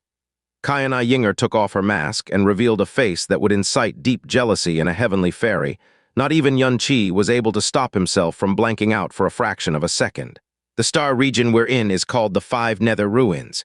They are the East Ruins Realm, South Ruins Realm, West Ruins Realm, North Ruins Realm, and the somewhat special Central Ruins Realm. The Central Ruins Realm is the greatest realm of the 5 Nether Ruins, but in reality it's a barren and disastrous world. That's because it's been engulfed in an endless storm since the day it came to be. Yun Qi listened intently and didn't interrupt her. Any profound practitioner who steps into the Central Ruins realm can be swept away by a tempest without warning. Anyone who enters the Central Ruins realm without sufficient strength is basically courting death itself. Moreover, even if one is strong enough to survive the Central Ruins realm, not everyone is allowed to enter and explore because it is under the control of 4 realm king sects. Most of the people I fought here cultivate the power of the storm, Yun Qi said suddenly. Does it have something to do with this Central Ruins realm? Correct, Kai-and-I Ying'er replied. The wind element of the Central Ruins realm is unnaturally active, so the whole place is crawling with precious treasures despite the danger. That's why the other 4 realms view it as a most important source of resources. Of course, most of the precious treasures contain the power of the storm, and they are very beneficial to those who cultivate wind profound energy. That's why there are so many wind profound practitioners in the 5 Nether Ruins. The Central Ruins battle happens every 50 years. It is held to decide how the resources of the Central Ruins realm will be divided for the 50 years to come. HMPH, I see. The Central Ruins realm is divided into 10 zones, Kai-and-I Ying'er said. The champion of the Central Ruins battle gets 4 zones to themselves, the runner-up gets 3 zones, the second runner-up gets 2 zones, and the last place only gets 1 zone. Kai-and-I Ying'er's time here was less than Yun Qi's, but her way of operating had urged her to find out as much information as possible about this unfamiliar star realm. So the reason you agreed on my behalf is to enter this Central Ruins realm. That's right, Kai-and-I Ying'er said. If you can win first or second place for the East Ruins realm, then the Realm King has no reason to deny you entry to the Central Ruins realm. Taking into consideration the ability you showed me earlier, the Central Ruins realm, a place that's littered with countless precious treasures and unnaturally active elements, is the most suitable place for you right now. Kai-and-I Ying'er said slowly, the fact is, your plan to plunder this Middle Star realm is currently unwise, not unless we grow stronger. Why's that? Yun Qi said coldly. It's because we're in the Northern Divine region, Kai-and-I Ying'er said seriously. The environment and the laws of survival that govern this place are extremely cruel. Most people rely on a tribute system to protect themselves from danger. Small sects will pay tribute to big sects in exchange for protection. Lower star realms will pay tribute to middle star realms, and middle star realms will pay tribute to upper star realms. As of now, the 2 of us can barely defeat the Realm King of the East Ruins realm. Even if we did succeed, what do you think would happen if the upper star realm was alerted to our feat? Heh. Yun Qi suddenly let out a low chuckle and said, Yun Kainying, I remember you begging me on your knees for me to plant a slave imprint in you just a couple of days ago. You were willing to do anything back then, so why have you changed your attitude so suddenly? Ying'er sneered right back and said, Back then I was just a broken dog and you were the only out I had. The only thing I could do at that moment was surrender my pride and everything. But things are different now. She suddenly stepped forward and grabbed Yun Qi by the collar. There is hope now, a hope that I can reach as long as I'm alive. It's the same for you as well. That's why I won't allow you to take any unnecessary risks from here on. Terrible darkness crawled behind her golden pupils as she said, My life experience is dozens of times greater than yours. The depths of human nature I've seen, and the number of people I've plotted against, and vice versa are thousands of times more vast than yours as well. The reason you didn't plant a slave imprint in me is because you need a clear-headed me, not a puppet who only obeys orders. So if you want your revenge to be a success, you'd best listen to me on this. Yun Qi narrowed his eyes slightly before grabbing Ying'er's right breast without warning. Then he pushed her back and tightened his grip. A dangerous and evil smile sprang to his lips as he said, You'd best not forget that I'm your master, and you're just a useful tool, Yun Kainying. I will listen to your advice if it's worth listening to, but if our opinions differ, then you'll have to persuade me to change my mind. Otherwise, you'll prioritize my words over yours, get it? Bang. Ying'er slapped Yun Qi's hand away before replying in a chilling tone. Don't worry, I don't go back on my decisions once I've made up my mind, so what are you going to do? Yun Qi looked up as a half-smile crossed his face. He replied, I have my own plans to plunder this world, but this Central Ruins battle sounds even better than expected. Besides, a month is just the time I need to do that. That? Ying'er was confused by his cryptic words. You'll know when the time comes. Yun Qi sat down and turned serious. Anyway, we must complete the basic fusion of the devil blood in half a month's time. Let us begin. Author's note. There are a ton of new names and forces in this chapter, but you guys don't have to memorize it on purpose. They'll come naturally in future chapters. Ruins were growing more and more restless. An increasing number of profound practitioners were starting to depart toward the Central Ruins realm because it was open to all profound practitioners during the Central Ruins battle. Some went there to watch the battle, and some went there to hunt for that elusive opportunity that only appears once every 50 years. 13 days later, East Ruins realm, Eastern Frost Nation. Inside an independent space, a darkness deeper than even the bottomless abyss was emanating from two people. When they opened their eyes and looked at each other at the same time, it was clear that the eyes of both of them were dyed black. Even their auras were fundamentally different from before. Ying'er raised her hand slowly. Her skin was jade white in color, but the energy floating above it was pitch black. Her golden hair and eyebrows had also become as dark as the night itself. Her pupils and her hair only regained their normal color after her arms were lowered. Her perception of the world and the aura of darkness were changed forever. Normally, it would be impossible for a mortal to absorb Jai Yuan's origin blood into their body. But the absolute monster that was Yun Qi and the perfect incubator, Ying'er, had completed the first step in just a month's time. Yun Qi had a creation god's profound veins in the first place, so the success of the basic fusion didn't affect him too much. But Ying'er was a mortal who had done the impossible and obtained the bloodline of a devil emperor. It was a very small trace of the devil emperor's blood, but the way it warped her body and perception was beyond description. So this is the devil emperor's blood, Ying'er said. I never felt like I was about to transcend heaven and earth, even when I was at the peak of divine master realm. No wonder you were able to attract a 9-stage heavenly tribulation back then. It wasn't the heavenly mystery, three elders' so-called birth of the child of the heavens at all. Quite the contrary, it was the heavenly law's expression of fear toward you. So what? Yun Qi replied in a chilly tone. The best foundation in the world can't change anything, not unless it is supported by great power and a heart of steel. There was a black flash when he pointed a finger at Ying'er's forehead. Ying'er frowned slightly and recited the words, Illusory Devil Tome of Eternal Night. This is a darkness devil art created by the ancient Eternal Night Devil clan, Yun Qi explained. The heaven-smiting devil emperor's devil art is currently beyond your ability to cultivate immediately, but not this illusory devil tome of Eternal Night. In your current state, you'll definitely be able to learn it and use it during the Central Ruins battle. The illusory devil tome of Eternal Night was engraved into the Eternal Night Devil sword, and it was used by Fen Juchen and Xuanyuan Wenshin.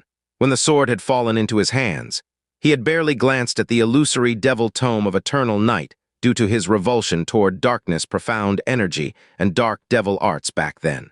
However, now a passing glance was all he needed to memorize the illusory devil tome of eternal night perfectly. He couldn't forget it even if he wanted to. "All right," Kayana Ying'er replied. Now that she had completed the first step of absorbing the Devil Emperor's blood, it should be child's play to cultivate a darkness devil art that was slightly below the Devil Emperor's level. Yun Qi stopped talking and closed his eyes. Bright blue light suddenly burst out of his body as the room's temperature started dropping drastically. The image of a giant ice phoenix appeared and let out a screech that sounded like a bell chime from the Palace of Heavens. Its divine power intimidated even Kayana Ying'er. After completing the first step of absorbing the Devil Emperor's blood, Yun Qi finally began refining the last divine power the Ice Phoenix spirit had given him. When Mu Xuanian was gifted the Ice Phoenix spirit's divine power 10 millennia ago, she hadn't been able to refine even half of it until she met Yun Qi. But Yun Qi was certain that he could refine it perfectly at just half a year's time. It was the best thing he had to drastically increase his strength in a short period of time. Kayana Ying'er watched quietly as Yun Qi's profound aura rose swiftly under the divine image of the Ice Phoenix. His progress was unnaturally quick, but there were no signs of instability at all. There were too many nigh incomprehensible things that resided in Yun Qi. He had never failed to stun her every time he showed them. A short while later, she started cultivating the illusory devil tome of eternal night. If this was in the past, it would have taken her much more time to cultivate this ancient devil art. But after absorbing the Devil Emperor's blood, both comprehension and control over the darkness laws of the illusory devil tome of eternal night came to her as easily as turning over a palm. In less than a day, she had cultivated the first realm of the tome perfectly. She opened her eyes and stared at Yun Qi. The young man hadn't moved an inch since his cultivation began, but his profound realm had risen to the second level of the Divine King realm. On the third day, when she finished cultivating the second level of the tome, Yun Qi was at the third level of the Divine King realm. On the seventh day, when she finished cultivating the third realm, Yun Qi was at fourth level of the Divine King realm. And on the 15th day, when she finished cultivating the fifth realm, Yun Qi had just finished his breakthrough to the fifth level of the Divine King realm. 4 Divine King levels in half a month's time. This wasn't shocking, this was downright impossible in the current era. "It's time," Kayana Ying'er said. Now she knew why he was so set on his plan to plunder the world. This trump card was the source of his confidence. The only thing that remained unclear was how far this trump card could take him. Clang! The Ice Phoenix's divine image disappeared and the room grew dimmer. But instead of opening his eyes, Yun Qi said, "There's no hurry. I need some time to stabilize and adapt to my power." "I guess you're not heading to the East Ruins sect then?" Kayana Ying'er asked thoughtfully. "HMPH, why should we obey the likes of an East Ruins sect?" Yun Qi said. "We will head to the Central Ruins realm directly." The Central Ruins realm was at the center of the 5 Nether Ruins. The Central Ruins realm was normally controlled by the 4 Realm King sects. Each Realm King sect controlled a certain amount of zones, and the distribution of the zones was determined by the Central Ruins battle once every 50 years. One of the benefits the other sects of the 5 Nether Ruins could obtain from their realm King sects was the right to explore the Central Ruins realm. During the Central Ruins battle, the Central Ruins realm was open to all profound practitioners. During this time, the Central Ruins realm would become the most popular place in the entire 5 Nether Ruins. A small number of profound practitioners who were confident in their own strength would delve deep into the Central Ruins realm by themselves in search for opportunities. The rest would head to the Central Ruins northern area, the north side of the Central Ruins realm. It was where the Central Ruins battle took place. Time passed quickly as profound practitioners traveled swiftly to the Central Ruins northern area one after another. Soon, there were only 40 hours left before the start of the Central Ruins battle. The Central Ruins realm was constantly embroiled in apocalyptic storms, so the border of the realm was the safest place one could be. Even then, the sand was never still in that region. Right now, 2 people were walking side by side in a huge sandstorm. Countless profound practitioners were pouring into the Central Ruins northern area at every moment. but the two figures who were half shrouded by the sandstorm constantly drew curious glances from time to time. Participants over 3,000 years old are not allowed to participate in the Central Ruins battle. Age restrictions are perfectly normal, but why is there a cultivation level restriction? He spoke in a low tone, but the sandstorm failed to muffle his voice in the slightest. Divine sovereigns are the peak in middle star realms, Ying'er said slowly.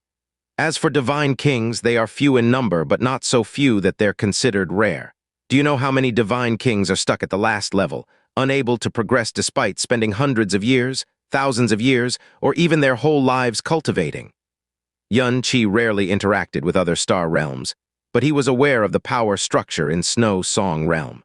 Below Mu Xuanian were Mu Bingyun and Mu Huanji, and they were the only two divine sovereigns in Snow Song realm. Everyone else below Mu Bingyun and Mu Huanji, such as the Divine Hall Elders and the Ice Phoenix Palace Masters, were peak divine kings. Yuan-Chi's profound veins were special, and he had almost never felt a cultivation bottleneck in his life. However, even he knew that the gap that separated two great realms was as big as heaven and earth to other profound practitioners. The Central Ruins battle has historically been the battle between peak divine kings. The goal is to let these young, highly talented divine kings fight each other and find a hint to becoming divine sovereign through battle. The winners get to show off their power, and the losers are indirectly pushed down the totem pole. Everyone participating in the Central Ruins battle was a peak divine king, so the winners had a higher possibility of becoming divine sovereigns in the future, and the losers might never be able to improve due to the shadow of defeat. And let's not forget that this battle would decide the distribution of resources for the next 50 years to come. The Central Ruins battle was tied to everyone's prestige and future income. Naturally, everyone was highly invested in it. Peak divine kings? Heh! Yuan-Chi curled his lips slightly and let out a most disdainful snort. You'll definitely stand out if you participate in the Central Ruins battle as a level 5 divine king, Ying'er said. Her eyes grew unfocused for an instant when she recalled the day Yuan-Chi had participated in the conferred god battle as a divine tribulation realm profound practitioner. At the time, Yuan-Chi had looked as bright as dazzling as a sun-basked flame. It was to the point where even she, the Brahma monarch goddess, was astounded by his light. But now, he was wrapped in such infinite darkness that the mere sight of him sent chills up one's spine. He was still Yuan-Chi, but in just the span of a few years, there was no better example of the unpredictability of fate than him. Stand out. When have I not stood out? Yuan-Chi's reply was completely indifferent, but there was a cruelty hidden in those words that most people in the world wouldn't understand. Ying'er, suddenly Yuan-Chi paused his footsteps and looked up, his eyes growing focused. What's wrong? Ying'er asked.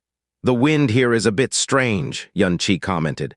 Strange? Ying'er released her spiritual perception for an instant before withdrawing it immediately. I suppose it's a little strange that the wind element of a land in the northern divine region is so much stronger than its darkness aura. That's not what I mean.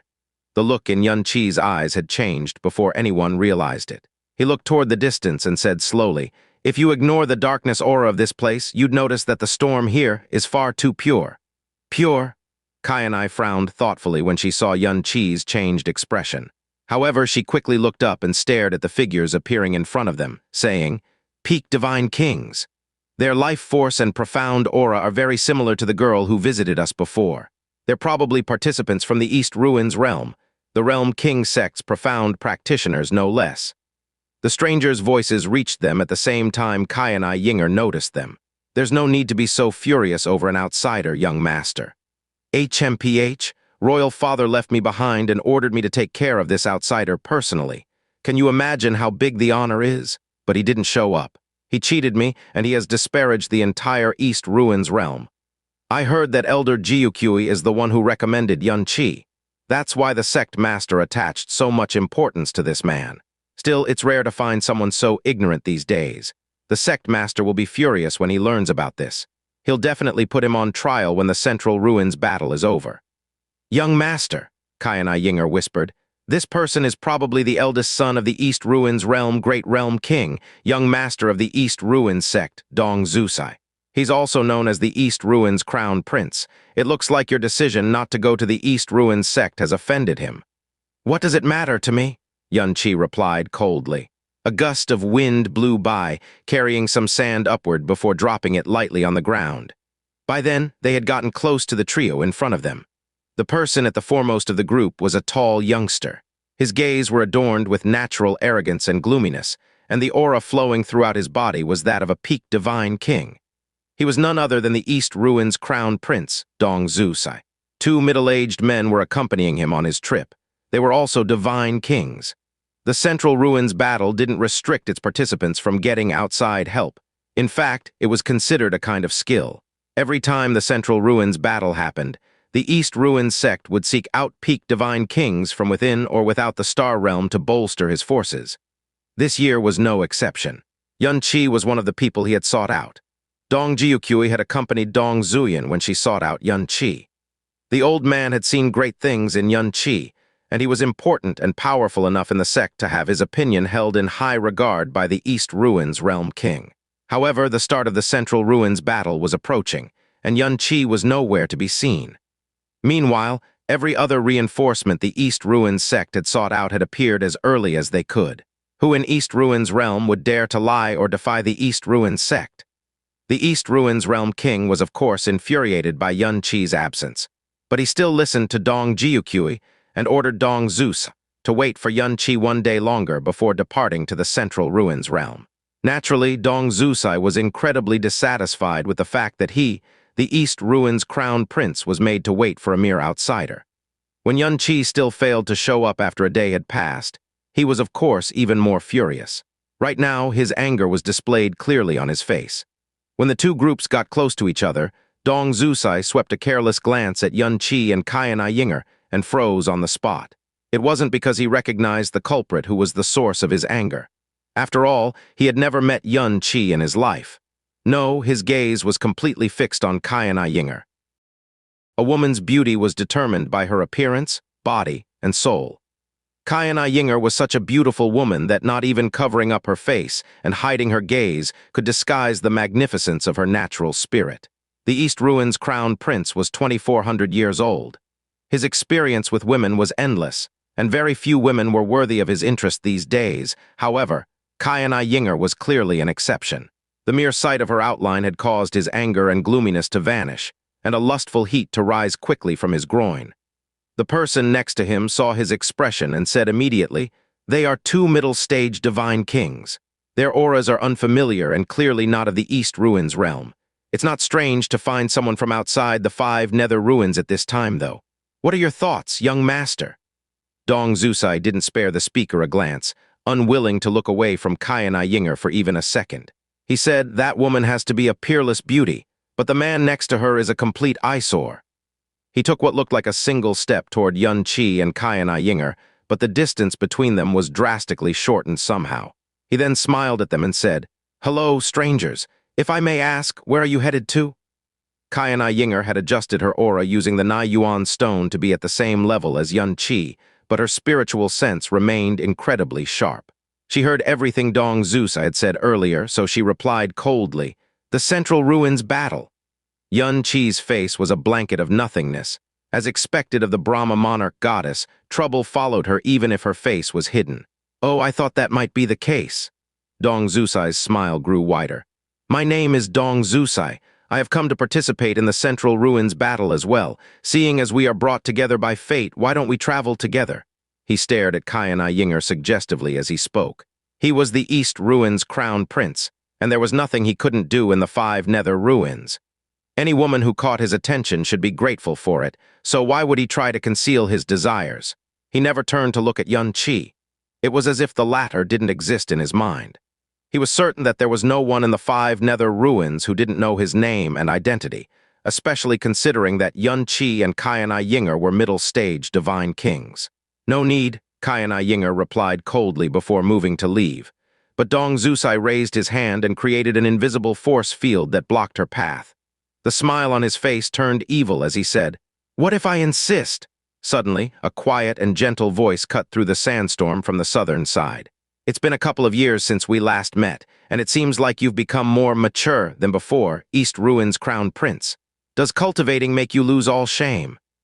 Dong Zusai abruptly looked in the direction of the voice and narrowed his eyes a bit. A group of people slowly approached through the sand. They were almost 40 strong, and no one was an ordinary profound practitioner. The leader of the group wore a dazzling gold robe, an embroidered sash, a pair of gold-patterned clogs, and a gold headdress with rows of jeweled tassels that covered up her countenance completely. As she slowly walked toward them, umber-black eyebrows, white skin, bright eyes, and lips that looked like they were carved from jade peeked through the rows of swaying jeweled tassels. She made people feel like they were watching a beautiful painting dancing about lightly in the wind. She was the one who spoke just now. Yun Qi's gaze shifted and fell on her for several long breaths.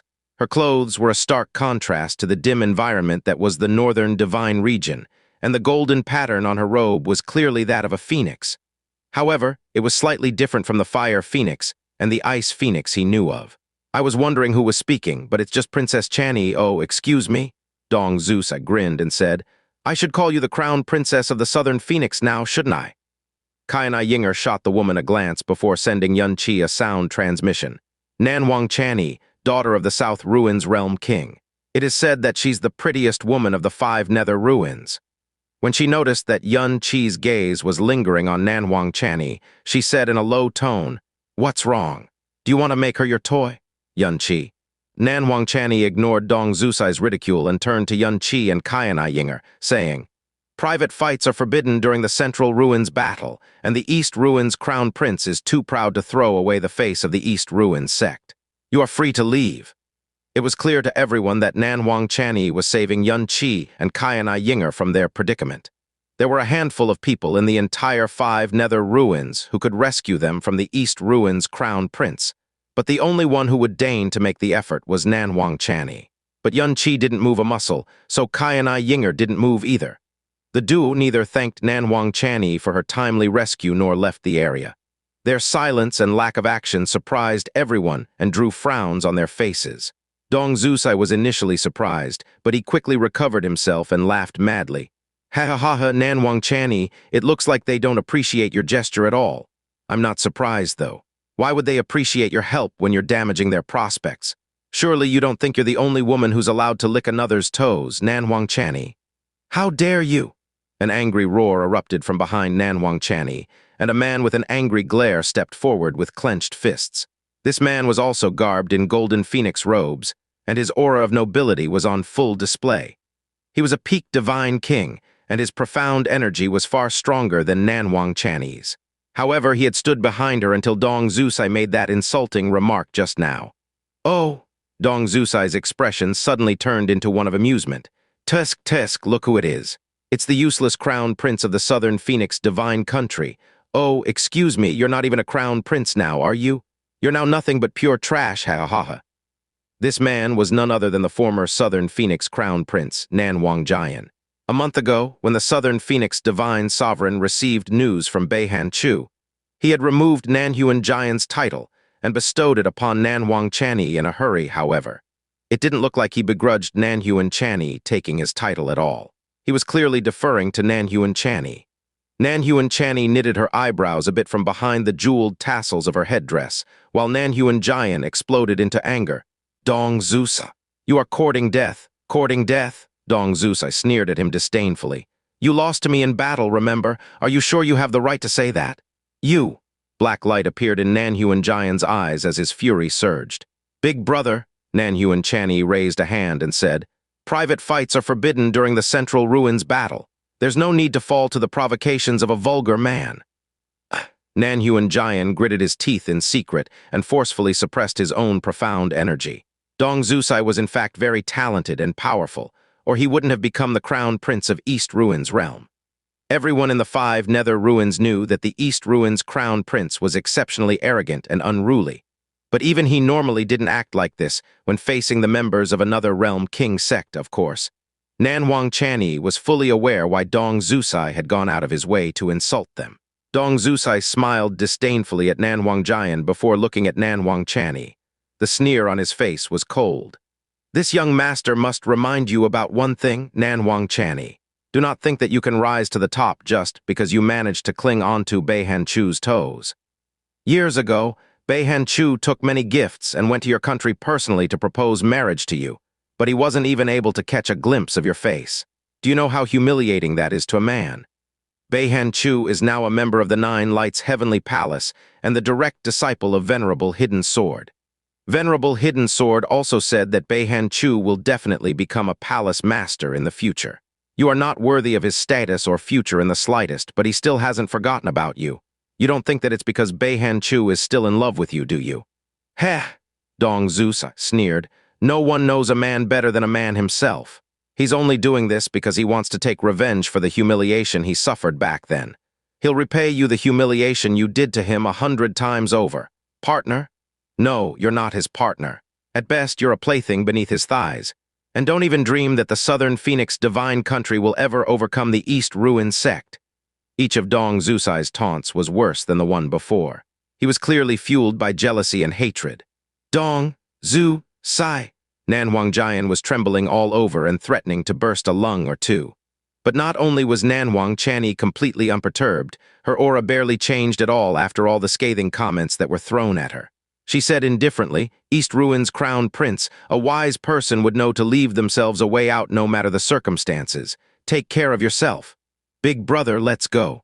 Nan Wangchani turned and walked away after that.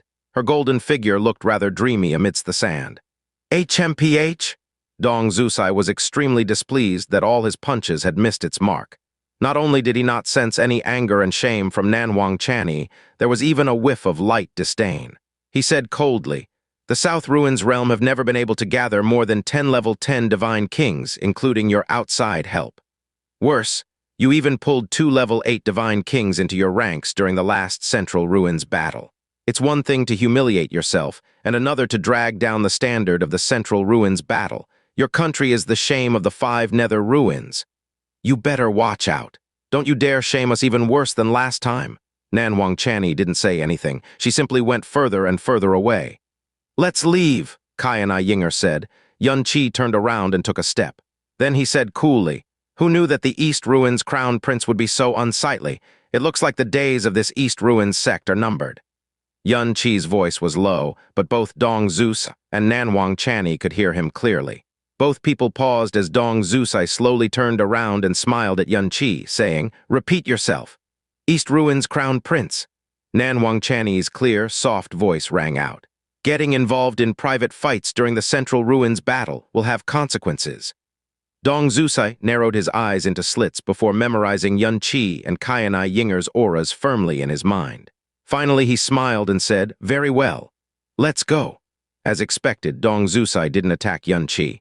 Royal Father is probably tired of waiting, not to mention that this is the first time someone has ever lied and defied the East Ruins sect.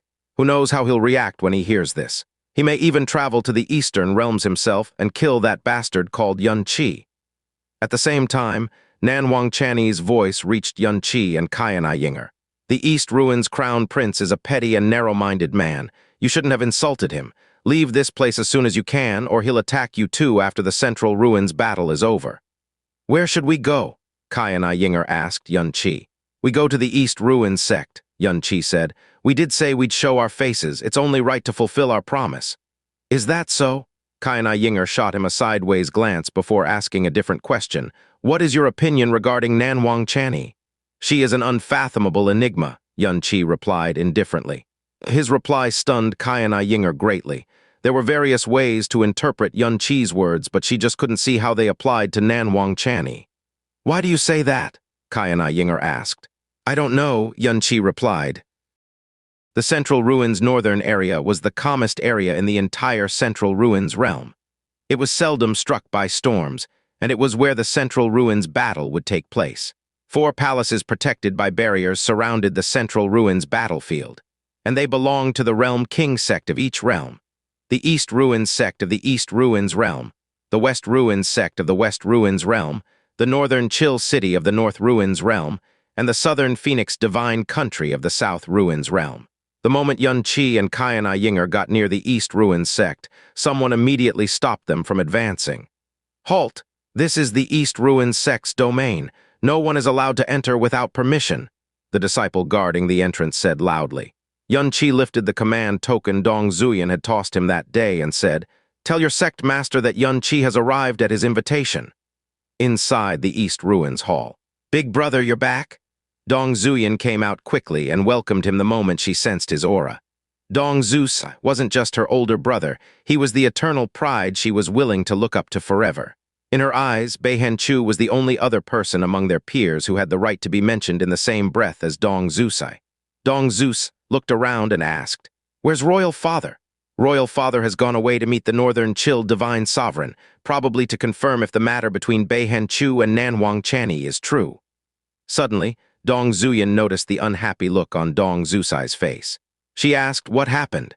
"It's nothing, I ran into a bastard who wished he was dead," Dong Zusai said coldly. "At least it won't be boring after the Central Ruins battle is over."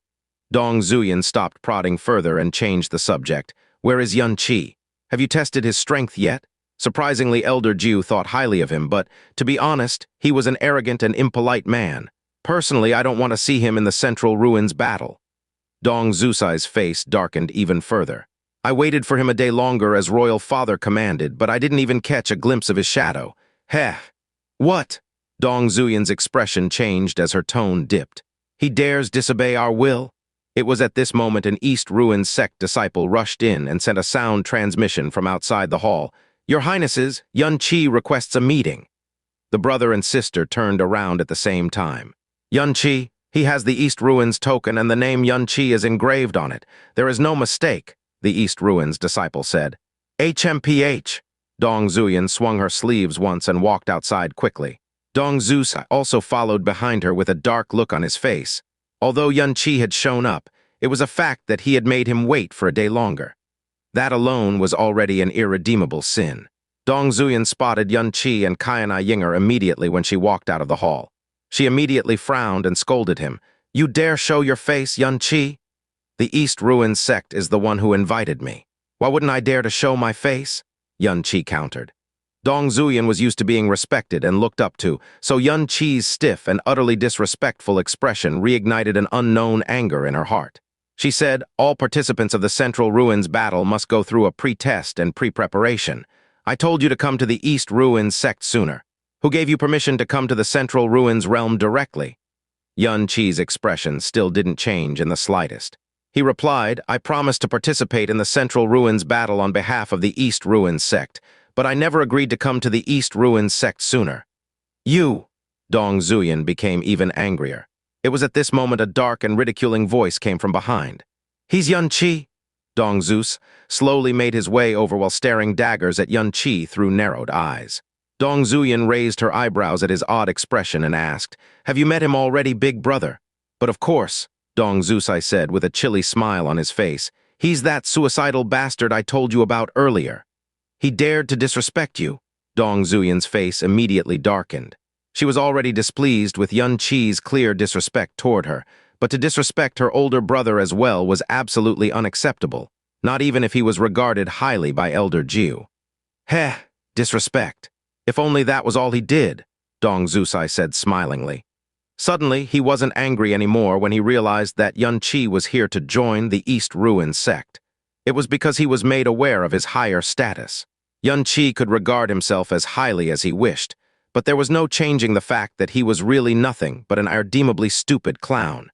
He could bark all he wanted like the ignorant clown he was, but he didn't deserve even a shred of his anger or attention. "Yun Qi," he said with a wide smile on his face, "do you dare say what you said to me again?" "Tell your father to get out here and meet me," Yun Qi said as expressionlessly as ever. "You don't deserve to speak with me." Dong Zusai and Dong Zuyan were speechless for a short while. Then Dong Zusai started laughing and clapping his hands madly. "Ha ha ha ha, wonderful, just wonderful. Zuyan, how much more fun do you think this world would be if there were a couple more idiots like him? Ha ha ha ha." "Yun Qi." Dong Zuyan wasn't laughing like her brother. Her expression had darkened to the point where she looked a little unhinged, and her voice was clearly laced with killing intent. "It seems like you're really looking to die? There's no need to be angry." Dong Zusai was still smiling, but he was now looking at Yun Qi like he was a fool. Even his voice had become lazy and uncaring. "Withdraw his East Ruins token. Even if he's as strong as Elder Jiu thinks he is, an idiot like him will only bring shame to the East Ruins realm." "Very well." Dong Zuyan didn't hesitate in the slightest. With one point of the finger, the East Ruins token in Yun Qi's hands crumbled into tiny dots of light before vanishing completely. Big brother, how do you plan to deal with them? Get out, Dong Zusai said disdainfully.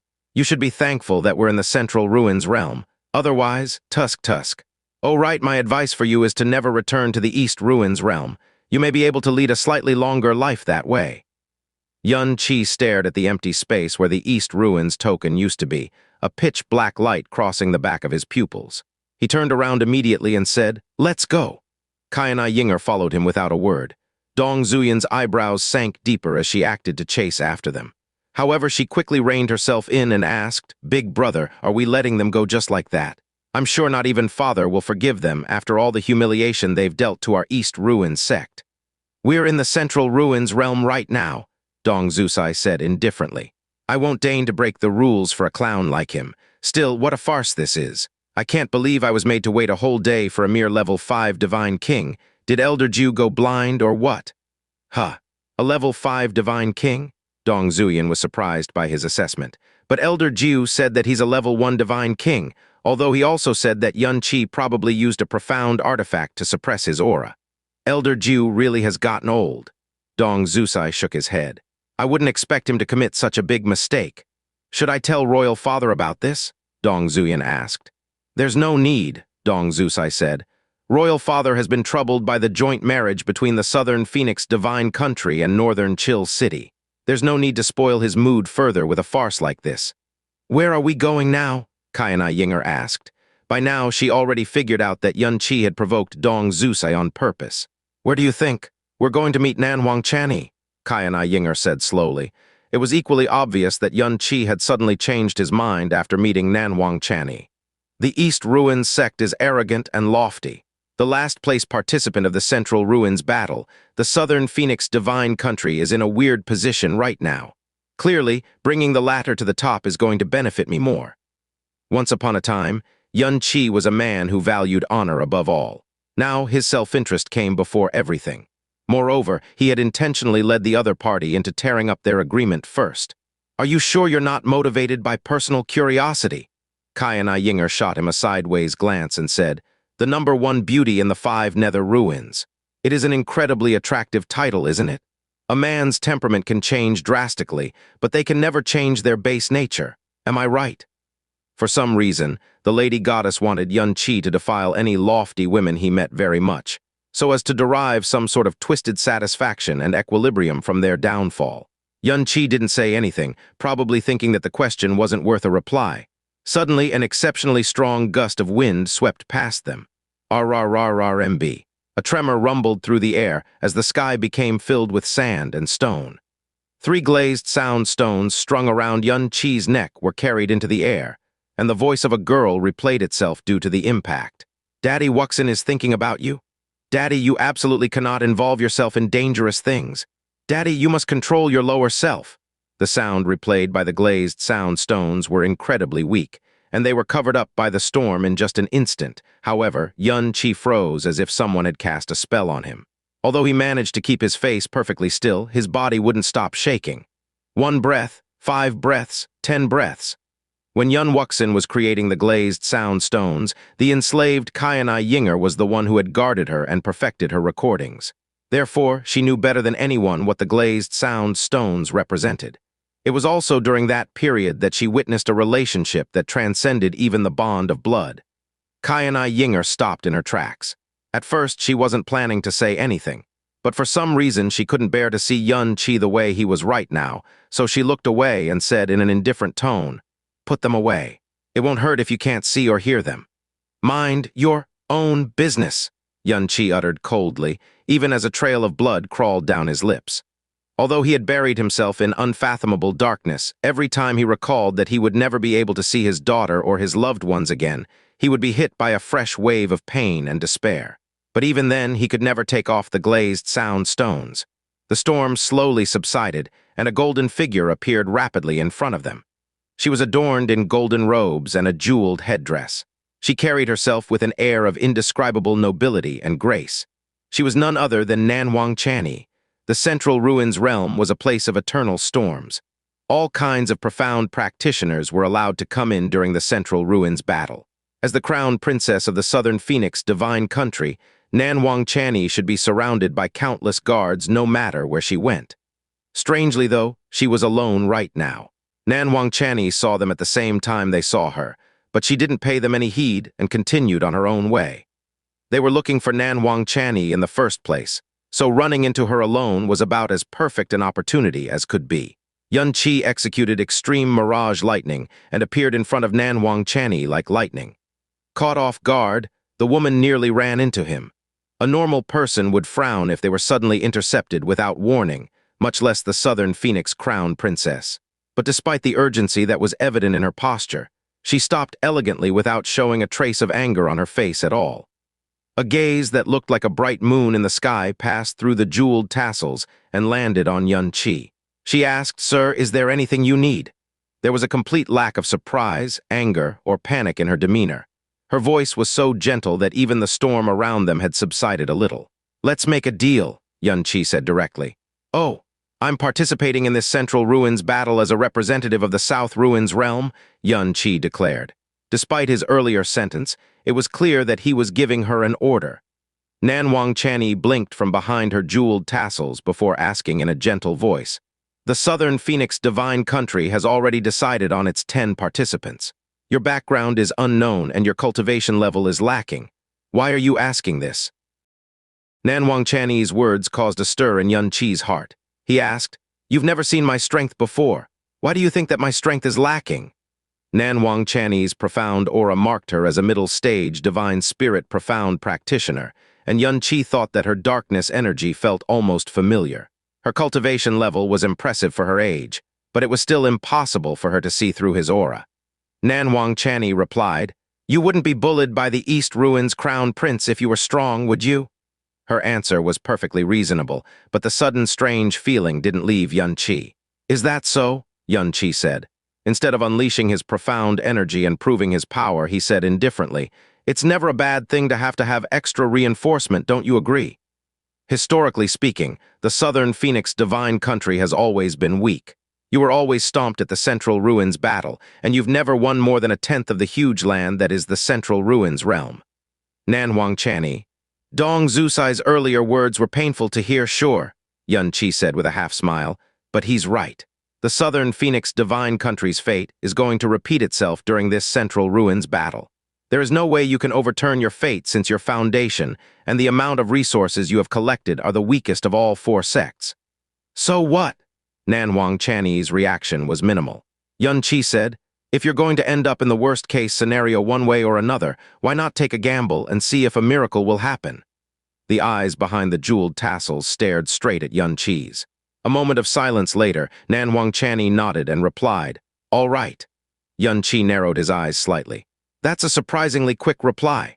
Nan Wangchani said, "A person who would dare ridicule the East Ruins Crown Prince without a thought or get within 3 feet of me is either completely ignorant or confident in his own safety. Your eyes are telling me that you are the latter, Yun-Chi. But before that, please tell me your name and origin." She continued to stare at Yun-Chi while she was speaking. Right now, Yun-Chi was surrounded by a strange air that drew in a woman's curiosity like bees to honey. Nan Wangchani was aware of this sudden attraction, but she continued to stare at him as if the act would help her see through him entirely. "My name is Yun-Chi. As for my origin, no comment. You gave me only half of the basic information I ask of you, and it doesn't look like you're going to show me your power and prove your worth, but you want me to hire you as a foreign representative of the Southern Phoenix Divine Country. Don't you find this ridiculous?" Nan Wangchani asked. Her voice was like a gentle breeze and no emotion could be detected from it. "It's up to you whether you want to take this gamble despite everything," Yun-Chi replied. There was a short pause before a small smile appeared on Nan Wangchani's face for an instant. No one saw it because it was completely concealed by the jeweled tassels of her headdress. "You are very right about one thing. If it's already the worst-case scenario, then what wouldn't I gamble?" She extended a hand that was paler than even jade itself, and created a dark gold color profound jade right in front of Yun-Chi. The latter grabbed it and gave it a look. His name was engraved on it. "This is your temporary Southern Phoenix token. You'll be able to enter our battle formation with this. I look forward to the pleasant surprise you'll bring to this Central Ruins battle." Yun-Chi flipped his palm around and put away the Southern Phoenix token. He asked, Aren't you going to ask about my goals and my desired reward? You'll tell me your goals after the Central Ruins battle is over, Nanwang Chani said. As for your reward, that depends entirely on your performance. After that, Nanwang Chani turned around and left. The Four-Realm King sects always sought out outsiders to bolster their forces during the Central Ruins battle, but these people normally had to be strong, capable of passing through a series of stringent trials, and completely transparent in terms of origin. After all, the Central Ruins battle was related to one's fame and the next 50 years of resources. From the start to the end, Yun Qi's recruitment had been so easy and simple that it was almost unbelievable.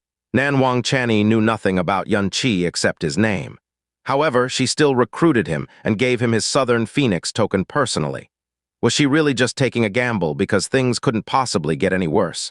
This woman is a little unusual, said Ying'er in a low tone after staring in the direction Nanwang Chani had left for a while. The comment sounded casual and indifferent, but the number of times she had actually praised someone could be counted on one hand. She's definitely interesting. Yun Qi's eyes flashed a little. I hope she'll pleasantly surprise me. He already noticed that she was unusual from the moment they met. However, he still couldn't say what it was exactly. There's no changing the fact that this newly crowned princess is about to become that Beihan Chu's lap girl, though. Even a princess must submit to such a fate when she's a weakling. How ironic, Ying'er said with a mocking smile on her face. It was impossible to tell if she was mocking Nanhuan Chani or herself. More and more profound practitioners poured into the Central Ruins northern area as time passed. Divine sovereigns seldom fought each other in the norm, so the semi-centennial Central Ruins battle was the biggest profound gathering in the entire 5 Nether Ruins. Those who pursued the Divine King realm especially wouldn't want to miss even a single term. This was a true battle between peak Divine Kings, and even the tiniest hint could prove to be infinitely useful. The sky above the Central Ruins battlefield was calm, and there were no storms in sight in any direction. However, the ground was completely packed with people. Tens of millions of profound practitioners were spread out across the battlefield in a spiral pattern, but everyone's eyes were centered on the middle of the Central Ruins battlefield. One of the reasons the Central Ruins realm was open to all profound practitioners was to create a grandiose moment like this. Moreover, this year's Central Ruins battle was slightly different from the previous. It was rumored that Venerable Hidden Sword of the Nine Lights Heavenly Palace would be the supervisor this time. Nine Lights Heavenly Palace was the sect of an upper star realm. Although it was no realm king sect, it enjoyed outstanding fame. The northern divine region's laws of survival were cruel, so there existed a lot tributary relationships. Nine Lights Heavenly Palace was the higher force all 4 realms paid tribute to for protection. Every time the Central Ruins battle happened, a venerable one from the Nine Lights Heavenly Palace would also be invited as the supervisor and witness. Once in a while, some geniuses would be brought back to the Nine Lights Heavenly Palace and nurtured. Beihan Chu was one of them. But unlike the previous geniuses, he was taken in as a direct disciple by one of the palace masters of Nine Lights Heavenly Palace, Venerable Hidden Sword himself. There were even rumors that Beihan Chu had become his chief disciple. This was definitely unprecedented across the 4 realms. Venerable Hidden Sword had even made one such declaration. Beihan Chu is talented beyond measure, and he'll definitely succeed me in the future. The praise naturally caused huge stirs and elevated Beihan Chu's status to miraculous and legendary levels. Northern Chill City was already the strongest realm king sect to begin with, but Beihan Chu's success boosted them even higher and made them look like the son of the 5 Nether Ruins. The supervisor and the witness of the Central Ruins battle this time was Venerable Hidden Sword instead of the usual Venerable Hidden Mirror. The rumor that Beihan Chu was planning to propose to Nanwang Chani again had also spread like wildfire, especially considering that the Southern Phoenix Divine Country had replaced their crown prince with a new crown princess. Everyone could predict what was going to happen in today's Central Ruins battle. The only thing they weren't sure about was when the proposal would happen, before or after the battle. The promised time grew closer and closer, and the crowd wasn't left hanging for too long. 4 invisible but irresistible forces suddenly parted the crowd, and an oppressive silence immediately replaced the clamor.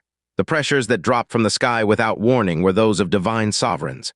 They were so terrifying that many people felt like dropping to their knees. At the same time, the 4 realm king sects, Northern Chill City, East Ruins Sect, West Ruins Sect, and Southern Phoenix Divine Country, appeared and moved to the north, east, west, and south corners of the battlefield, respectively. 4 barriers of differing colors also spread out and enveloped an area each at the same time. 4 figures dropped down from the sky when the barriers were formed. They embraced the reverent, zealous, and admiring looks the crowd showered them with like gods. "Welcome, Sect Master. Welcome, my king. Welcome, monarch. Welcome, Sect Master." All 4 people carried themselves with an air and pressure that imposed on both heaven and earth, and there was no one in the 5 nether ruins who was ignorant of their fame. It was because they were the strongest, profound practitioners of the 4 realms and the unparalleled great realm kings of the nether ruins. From Northern Chill City, the Northern Chill Divine Sovereign. From the East Ruins Sect, the East Ruins Divine Sovereign. From the West Ruins Sect, the West Ruins Divine Sovereign. And lastly, from the Southern Phoenix Divine Country, the Southern Phoenix Divine Sovereign. The 4 divine sovereigns slowly took their seats at the center of their respective domains. They were used to this level of attention and spectacle since a long time ago. Silence reigned over the Central Ruins battlefield once more after the 4 realm kings had taken their seats. The 4 divine sovereigns met each other's eyes briefly before checking out their opponents' battle formations. Every realm was required to send 10 participants in the Central Ruins battle, and they all must be divine kings below 3,000 years old. The number of divine sovereigns in any middle star realm could be counted on 2 hands, and level 10 divine kings were practically the king of all beings if the divine sovereigns were excluded from the equation. What this meant was that there weren't many level 10 divine kings, and the number went down even further with the age restriction. Thanks to the incredibly resource-rich Central Ruins realm, the 4 realms of the Nether Ruins were much stronger than the average Northern Divine Region Middle Star realm. Not only could Northern Chill City, East Ruins Sect, and West Ruins Sect gather 10 divine kings for the Central Ruins battle, they even had substitutes that could be used to tweak their battle formation if they so wished. Northern Chill City especially had over 10 substitutes at the ready during each battle. The Southern Phoenix Divine Country was the only exception, however. Even with the addition of external reinforcements, they weren't able to gather 10 level 10 divine kings like all other realms. It was the same this time. At Northern Chill City's corner, 20 proud-looking profound practitioners stood behind the Northern Chill Divine Sovereign. Only champions were allowed to represent the Northern Chill City, so their quality need not be mentioned. As for quantity, 20 level 10 divine kings was more than enough to beat every other realm before the battle had even begun. To them, the point of the Central Ruins battle was to show off their might, not compete for resources. There would always be 4 zones of the Central Ruins realm allocated to them and them alone. The East Ruins Sect and the West Ruins Sect had 13 level 10 divine kings each. As for the Southern Phoenix Divine Country, there were 12 participants this time, but only 4 of them were level 10 divine kings. The rest were all level 9 divine kings. Although the previous battle's joke of 2 level 8 divine kings hadn't repeated itself, it still didn't look like the Southern Phoenix Divine Country was going to escape their fate anytime soon. This time, though, the result of the battle probably didn't matter to the Southern Phoenix Divine Country. Outside the Central Ruins battlefield, Xianxia and Ying'er had just arrived. The Central Ruins battle is structured around the simplest King of the Hill format, Ying'er said. The champion of the previous battle, Northern Chill City, will appear on the battlefield first. They will be challenged by the other 3 realms one by one until they are defeated. The loser will leave the stage, and the winner will replace him and defend themselves against other challengers. Every realm can send at most 10 challengers to the battlefield, and the order of the ranking is decided by whoever loses all their representatives first. After that, she added, the Southern Phoenix Divine Country you're representing has always scored last in the Central Ruins battle. This format is acceptable if only 2 sides are involved, but 4. It doesn't sound fair at all. It's ridiculously easy for multiple sides to gang up on one side, Xianxia said in a low tone. HMPH, this is a battlefield. There's no such thing as fairness on a battlefield. Ying'er let out a cold HMPH. Northern Chill City is always the starter, and they were always ganged up on by the other 3 realms. However, no one has ever managed to shake them off their throne. There are no unfair rules that can't be beaten with absolute power. We're here. Xianxia led Ying'er to the barrier of the Southern Phoenix Divine Country. Then he took out the Southern Phoenix token Nanwang Channy gave him and extended it toward the barrier. The barrier parted after a soft buzz, and the duo walked in under a shower of astonished and confused gazes. "Who are you?" A shout cut through the air, followed by a heavy pressure on Yun-Chi and Ying'er. "Why do you have the Southern Phoenix token?" The speaker was an old man with white hair. His cry caused every Southern Phoenix denizen to hold their breath in shock. It was because this man was the only other divine sovereign in the Southern Phoenix divine country, besides the Southern Phoenix divine sovereign himself. He was the guardian elder and the only other transcendent existence in the country, Nanwang Mofeng. Only the Southern Phoenix royal family and their representatives were allowed to enter the barrier with the Southern Phoenix token. Yun-Chi and Ying'er were clearly neither. "Uncle Feng," a gentle voice spoke up right after Nanwang Channy. "They are the recruits I invited to aid in the Central Ruins battle. I am the one who granted them their Southern Phoenix token." The gentle voice chased away the fear incited by the divine sovereign's pressure like magic. The speaker was none other than Nanwang Channy. But not only did she fail to console Nanwang Mofeng, the old man frowned deeply and said, "Ridiculous. They are just level 5 divine kings. They're not qualified to participate in the Central Ruins battle at all. Absolutely ridiculous. Last time they had no choice but to bring 2 level 8 divine kings to the battlefield. As a result, they became the biggest joke of the Central Ruins battle. To avoid the same humiliation from repeating itself, they'd gouged themselves and hired a bunch of powerful reinforcements. Even the weakest among them was at least a level 9 divine king.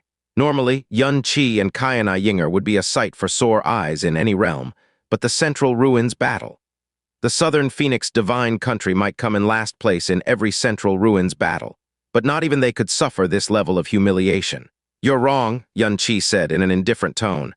"I'm the only one who will be participating." Nanwang Channy's words had surprised the crowd, but only a little. However, when Nanwang Mofeng said level 5 divine kings, their surprise instantly ballooned into shock and astonishment. Level 5 divine kings in the Central Ruins battle. What kind of a joke was this? Even better, Nanwang Channy was the one who invited them over personally. "It's you too." The former Southern Phoenix Crown Prince Nanwang Jiang recognized Yun-Chi and Ying'er immediately. He frowned and said, "Channy, you shouldn't joke during the Central Ruins battle." "I'm not joking." Yun-Chi had never told Nanwang Channy his profound level, and it was impossible for her to measure his strength accurately due to her cultivation level. However, she looked unusually calm when Nanwang Mofeng said the words, "level 5 divine kings." "His name is Yun-Chi. I ran into him by accident on my way here, so I invited him to participate in the Central Ruins battle." "Accident?" Nanwang Mofeng's eyebrows sank even deeper. The Central Ruins battle is not a game, and no reinforcements should be hired without careful deliberation. How can you do things so carelessly? "We can accommodate him if he's strong enough, but he's only a level 5 divine king. He simply isn't qualified to join the Central Ruins battle." Nanwang Mofeng had seniority over Nanwang Channy, and his strength, status, and prestige were second only to the Southern Phoenix divine sovereign. Considering how ridiculous the circumstances around Yun-Chi's recruitment was, it was his right to reprimand Nanwang Channy a little. "Uncle Feng," Nanwang Jian said, "I've met them before myself. Dong Zusai had threatened them, and Channy saved them from their predicament. That was the first time we met each other. However, I'm not sure why Channy would make this decision out of nowhere. Maybe," Nanwang Mofeng's eyes suddenly turned cold. "Did you two lie to her about your cultivation level?"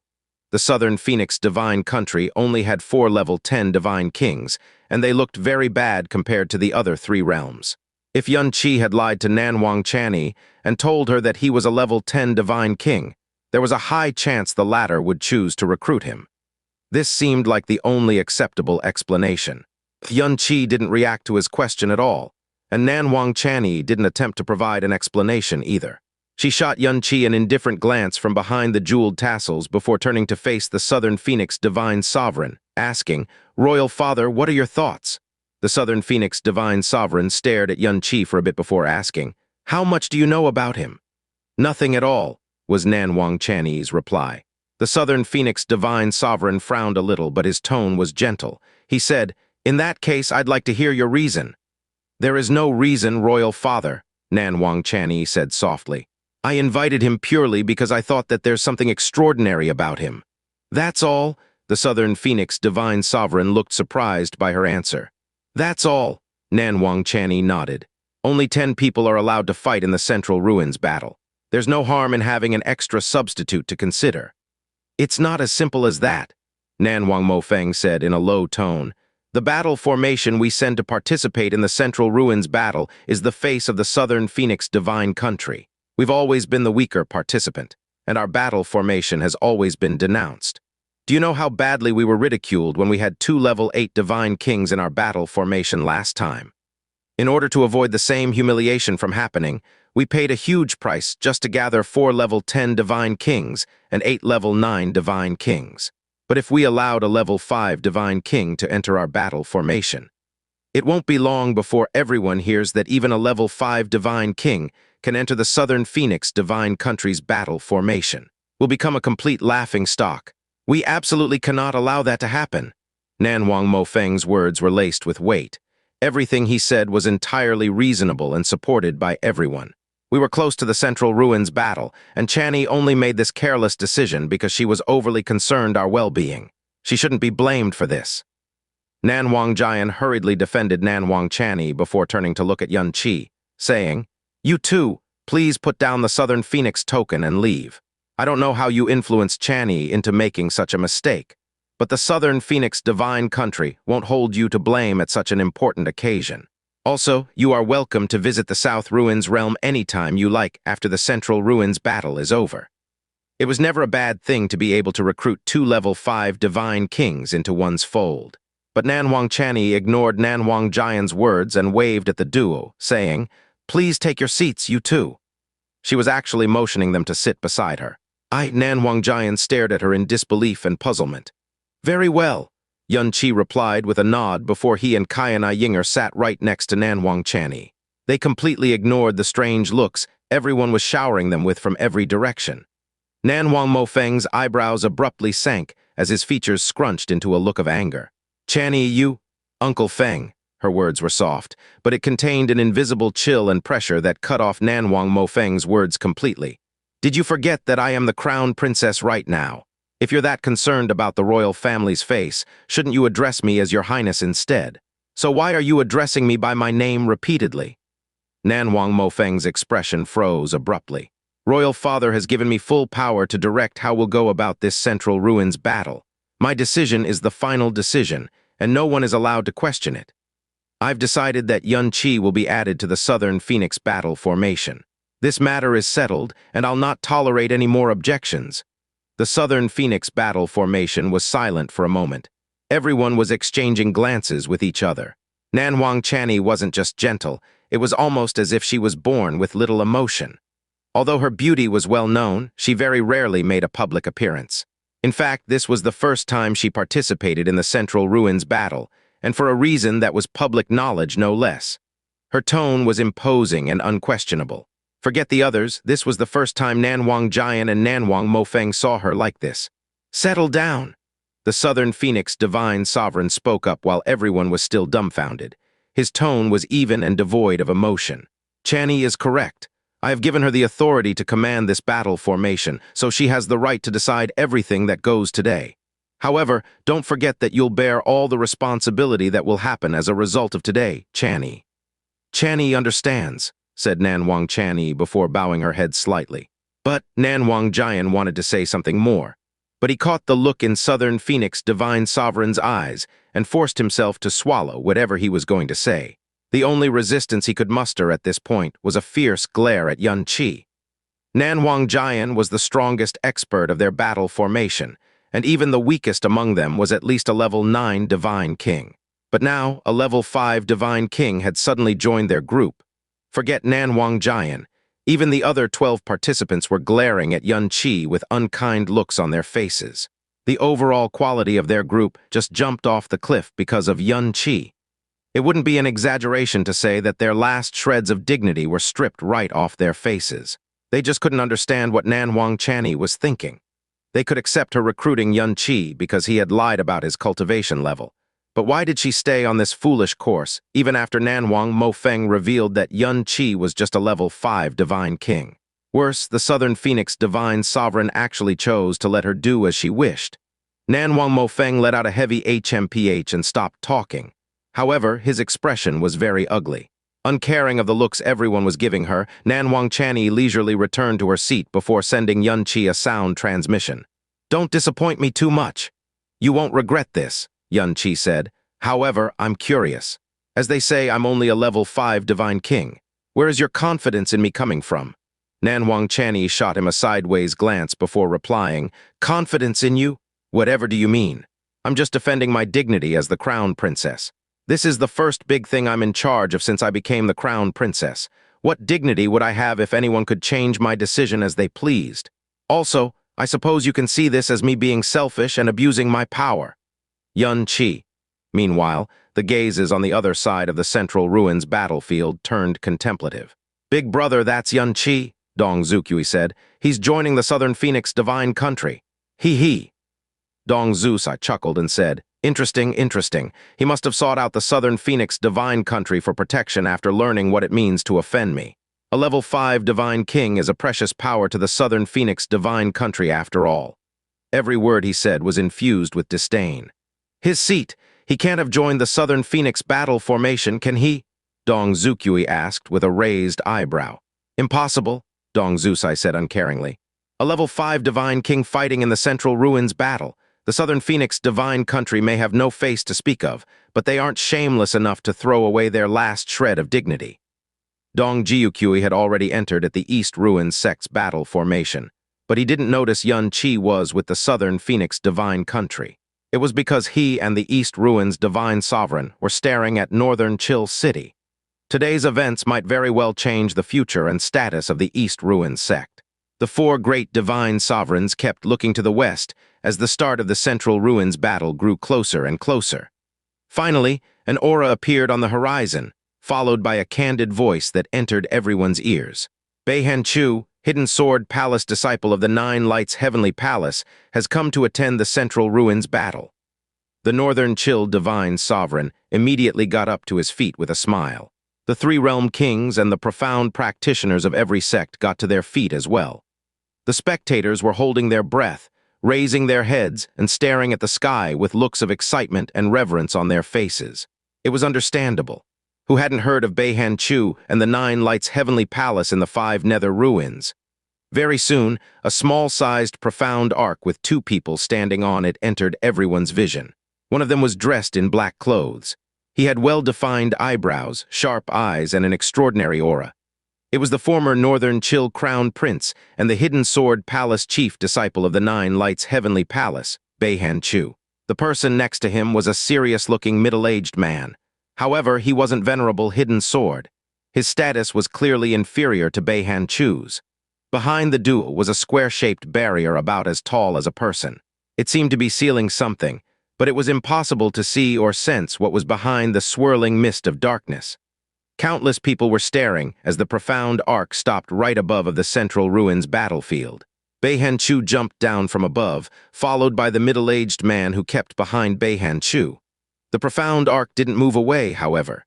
It continued to float in the sky while carrying that black barrier. "You're here, Char." Northern Chill Divine Sovereign walked up to meet his son with a smile. His regal pressure was nowhere to be seen. "Royal Father." Beihan Chu bowed deeply to the Northern Chill Divine Sovereign before doing the same toward all directions. He said, "This one was delayed due to certain businesses. Please forgive me."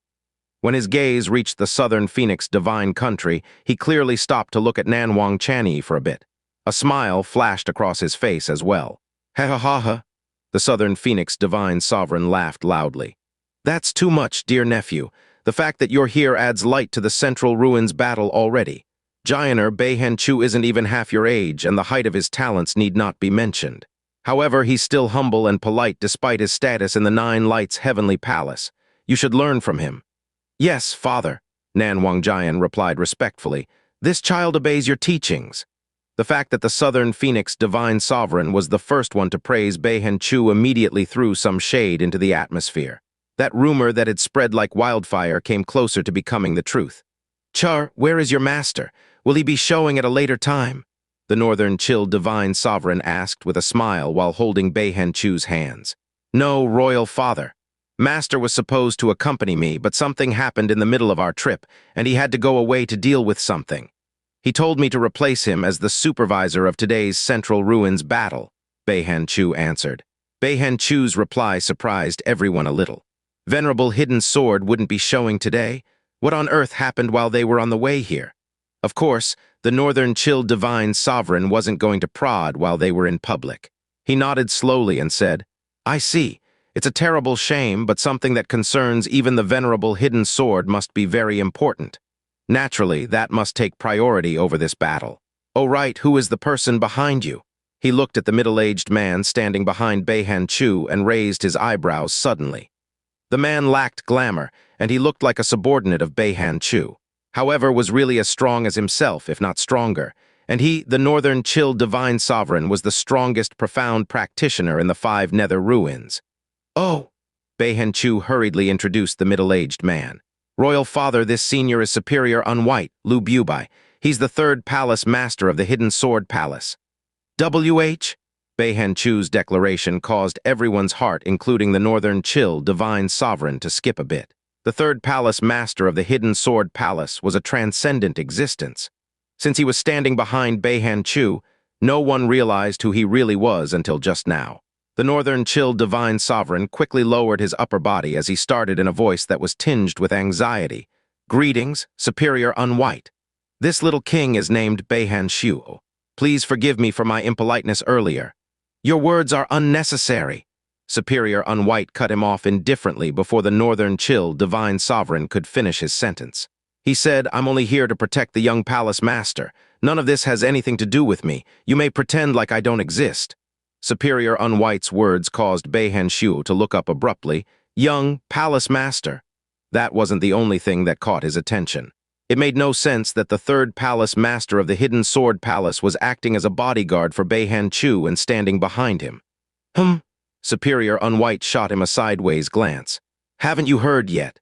Young Palace Master has entered the Northern Region Heavenly Sovereign ranking. Boom! The 5 words erupted in everyone's eyes like a thunderstorm. The mind of the Northern Chill Divine Sovereign, the #1 profound practitioner of the 5 Nether Ruins, turned completely blank. He felt as if every drop of blood in his body was flowing into his head. His face was fully red, and he could barely speak through his excitement. What did you say? There was a moment of dead silence before cries of shock broke out in the Central Ruins battlefield. The sky itself was shaking from the commotion.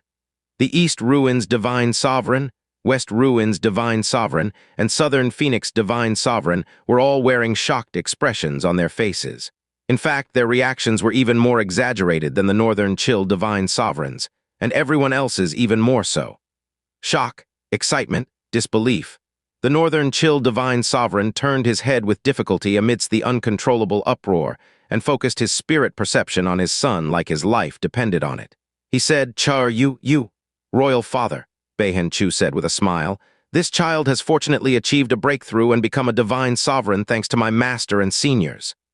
Beihan Chu's voice wasn't loud, but it penetrated the uproar like a hot knife through butter and entered everyone's ears, striking thunder in everyone's heads again. The Northern Chill Divine Sovereign's lips started trembling first. Soon it spread to his entire body. Good, ha-ha, ha-ha. He laughed loudly like he had gone mad. With a son like this father no longer has any regrets in this life. Ha-ha-ha. It was the happiest and most satisfying laugh the Northern Chill Divine Sovereign had ever had in his life. It was also the first time he truly understood what the idiom, to die without regrets, meant. The other 3 realm kings stared blankly at the Northern Chill Divine Sovereign for a very long time before hiding their sighs at the same time. They understood that it was a true miracle that they might never be able to replicate, and it was pointless to feel envy toward it. The Northern Region Heavenly Sovereign ranking is the most popular and sublime profound ranking in the entire Northern Divine Region. Ying'er sent a sound transmission to Yun Qi. Although most information within the Northern Divine Region was inaccessible to the other 3 divine regions and vice versa, the King Realms weren't completely clueless. Ying'er had heard of the Northern Region Heavenly Sovereign ranking a long time ago. This ranking records everyone who became a divine sovereign before 600 years old in the Northern Divine Region, of course. This ranking doesn't include those from King Realms. Ying'er explained uncaringly. If I remember correctly, there were hundreds who were entered into this ranking every era. I see. Yunqi finally understood why everyone was reacting the way they did. Ying'er and him were the most indifferent of everyone present.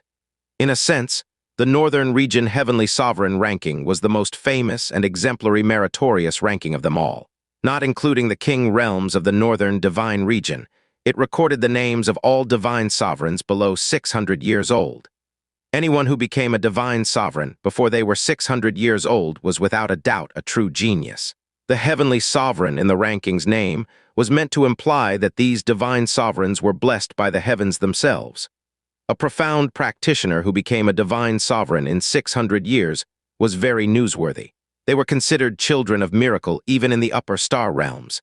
There were thousands of star realms and innumerable experts in the Northern Divine Region, but only hundreds were able to enter the Northern Region Heavenly Sovereign ranking. Of course, the ranking wasn't just for recording the names of the youngest divine sovereigns in the Northern Divine Region. It implied that these people had the best chance to become divine masters and stand at the top of the Northern Divine Region. They were miracles that even upper star realms would be hard-pressed to produce. But Beihan Chu, a denizen of a middle star realm, had entered the ranking. It was unprecedented in the 5 nether ruins. No, it was something they dared not even dream of. You should be proud, Superior Unwhite said to the Northern Chill Divine Sovereign. Chur is also the first person in the 9 Lights Heavenly Palace to enter the Northern Region Heavenly Sovereign ranking. Everyone before him was at least 1,000 years old before they became a divine sovereign. The chief palace master is so pleased that he treats him like his own son. Beihan Chu smiled and said, "Everything this disciple has today is thanks to the sect. It is my fortune to be able to join the 9 Lights Heavenly Palace."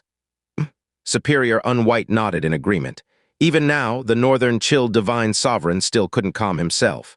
He finally understood why Beihan Chu had suddenly become a young palace master, why he was protected by the 3rd palace master of the Hidden Sword Palace, and why Superior Unwhite was willing to act as Beihan Chu's subordinate. No one doubted the future of those who entered the Northern Region Heavenly Sovereign ranking. It was unprecedented even within a sect like the 9 Lights Heavenly Palace. Although Beihan Chu's seniority was very low, his achievement deserved the highest care, protection, and status the 9 Lights Heavenly Palace could afford. Cries, gossip, cheers, the miracle and glory didn't just belong to Northern Chill City, but also the 5 nether ruins. The number of Middle Star Realm divine sovereigns who entered the Northern Region Heavenly Sovereign ranking in the history of the Northern Divine Region could be counted on 2 hands, so it made sense that everyone was basking in the afterglow. On the Southern Phoenix Divine countryside, there were people screaming uncontrollably or gaping in disbelief. Even the Southern Phoenix Divine Sovereign himself was frozen and lost in thought. Everyone, except one person. Yunqi noticed that the news barely fazed Nanwang Chani, the woman looking as calm as still water. His gaze moved toward the small, profound arc in the sky. Although he didn't try to penetrate the barrier with his spiritual perception by force, he noticed the presence of a person. Is someone trapped inside that barrier? Yunqi only glanced at the barrier briefly, however. His attention quickly shifted elsewhere. "Royal Father, this child is here on his master's behalf to witness the Central Ruins battle. He shouldn't distract everyone from the main show any longer," Beihan Chu said while bowing. "Haha, all right."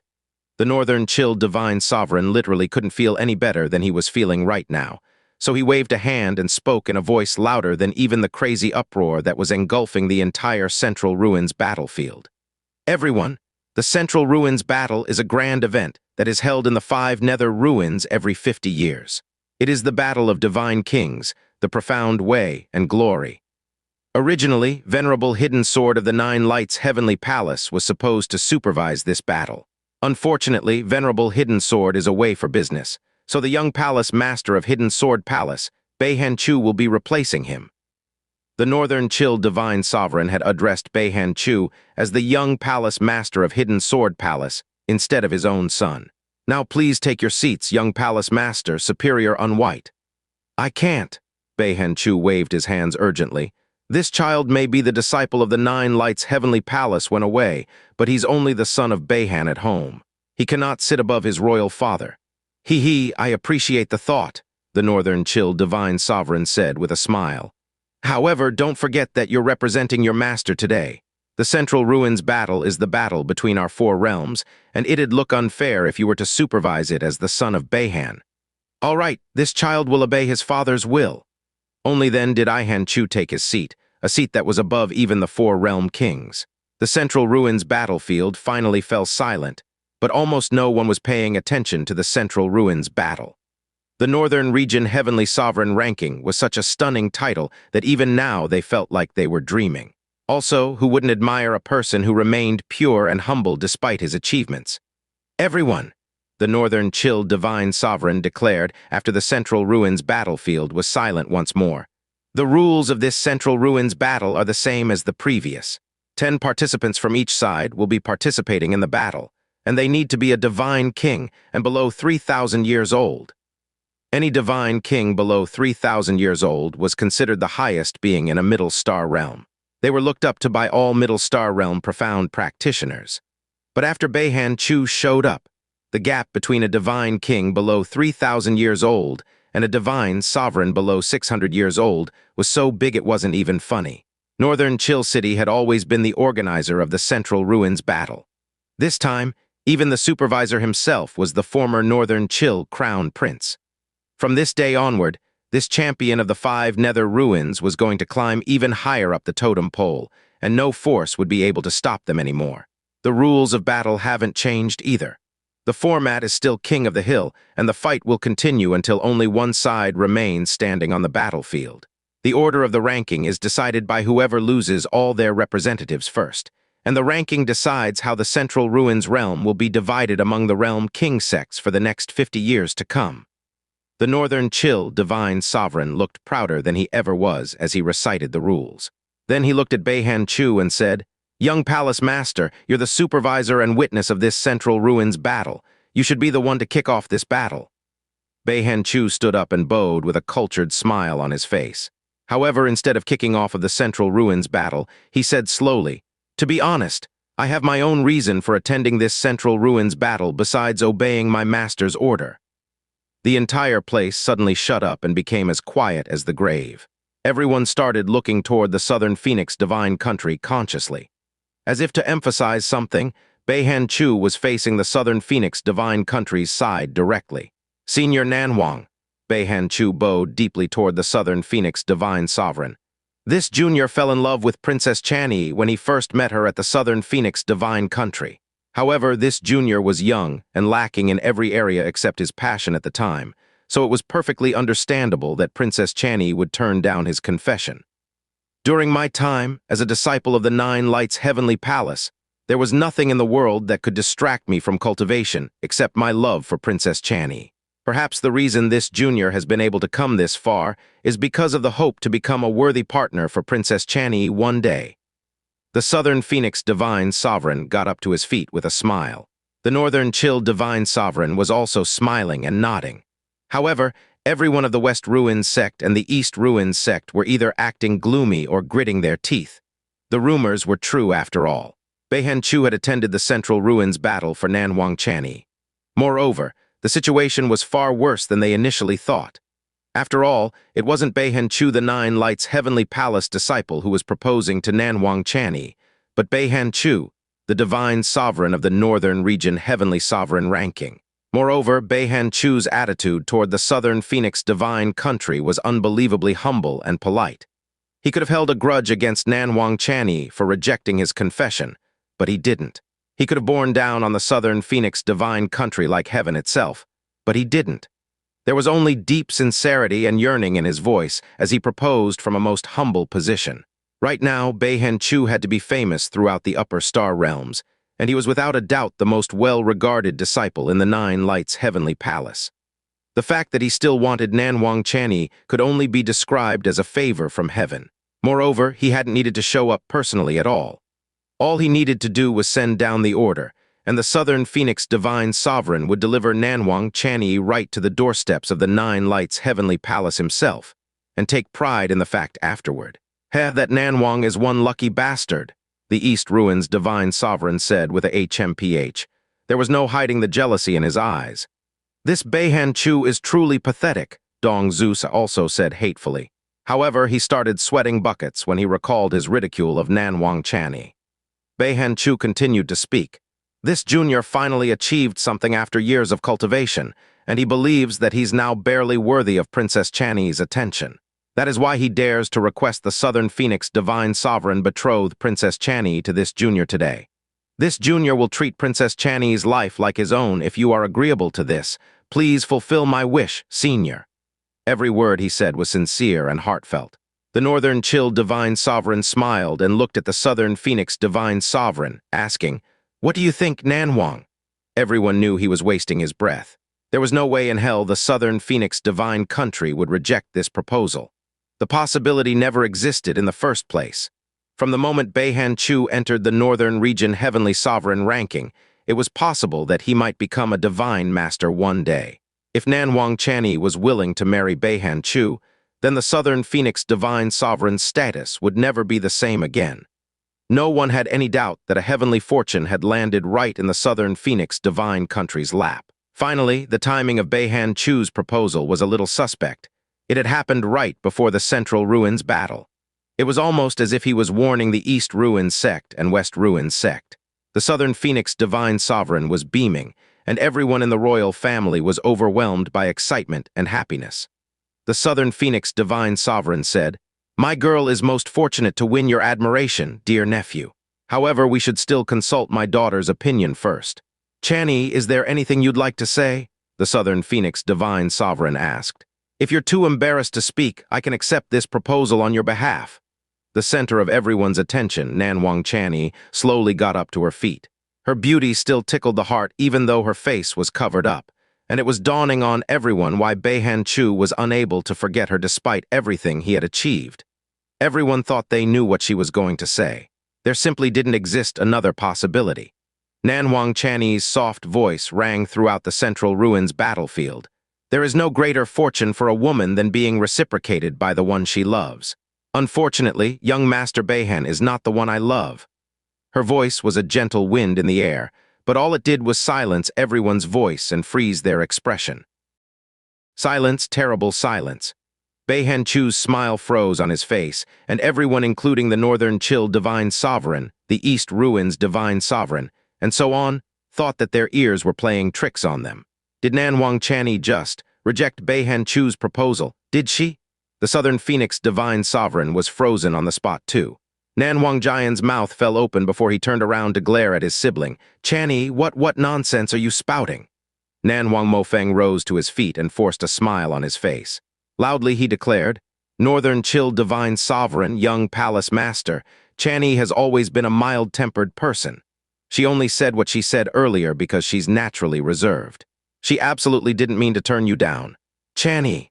His smile continued to hang unnaturally on his face, but his eyes were clearly narrowed into warning.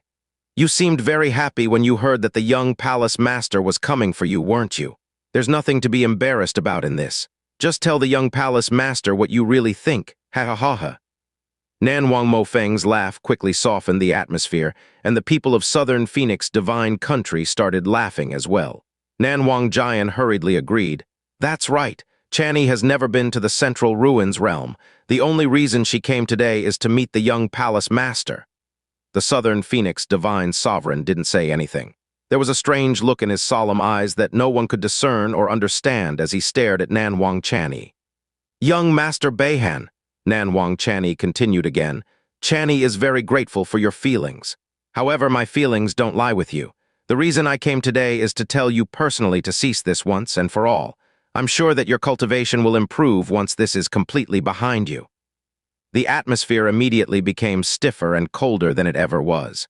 If what she said earlier could still be amended and saved, then this statement was impossible to rescue. Nanwang Channy had rejected Beihan Chu. She had done it right in front of millions of Five Nether Ruins profound practitioners, and her chosen words were about as blunt as it could get. The one illogical choice that couldn't happen no matter what had just happened right in front of them. Beihan Chu's expression changed. Although he was doing his best to keep a cool and relaxed smile, it was obvious that his facial muscles were twitching. Beihan Chu had come as the young Palace Master of Nine Lights Heavenly Palace and a Divine Sovereign of the Northern Region Heavenly Sovereign ranking. He was certain that Nan Wangchani had no reason to turn him down this time. But she did, and she did it right in front of everyone. The reason he chose to propose to Nan Wangchani in a public setting instead of a private one was because the possibility that she might reject him never crossed his mind, not even once. HMPH, to think that a mere middle realm woman would, what unbelievable foolishness. Superior Unwhite let out a cold HMPH as fury burned inside him. Not only was Nan Wangchani stupid beyond comprehension, she had hurt Beihan Chu's face deeply. How could he not be angered by this? Chani, you... Nan Wang Mofeng's face spasmed unnaturally as his fury rose to hair-raising levels. Did a devil possess your mind? Uncle Feng, Nan Wangchani said indifferently, please watch yourself.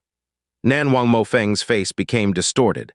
The Southern Phoenix Divine Sovereign let out a heavy sigh before cupping his hands together and facing toward the Northern Chill Divine Sovereign.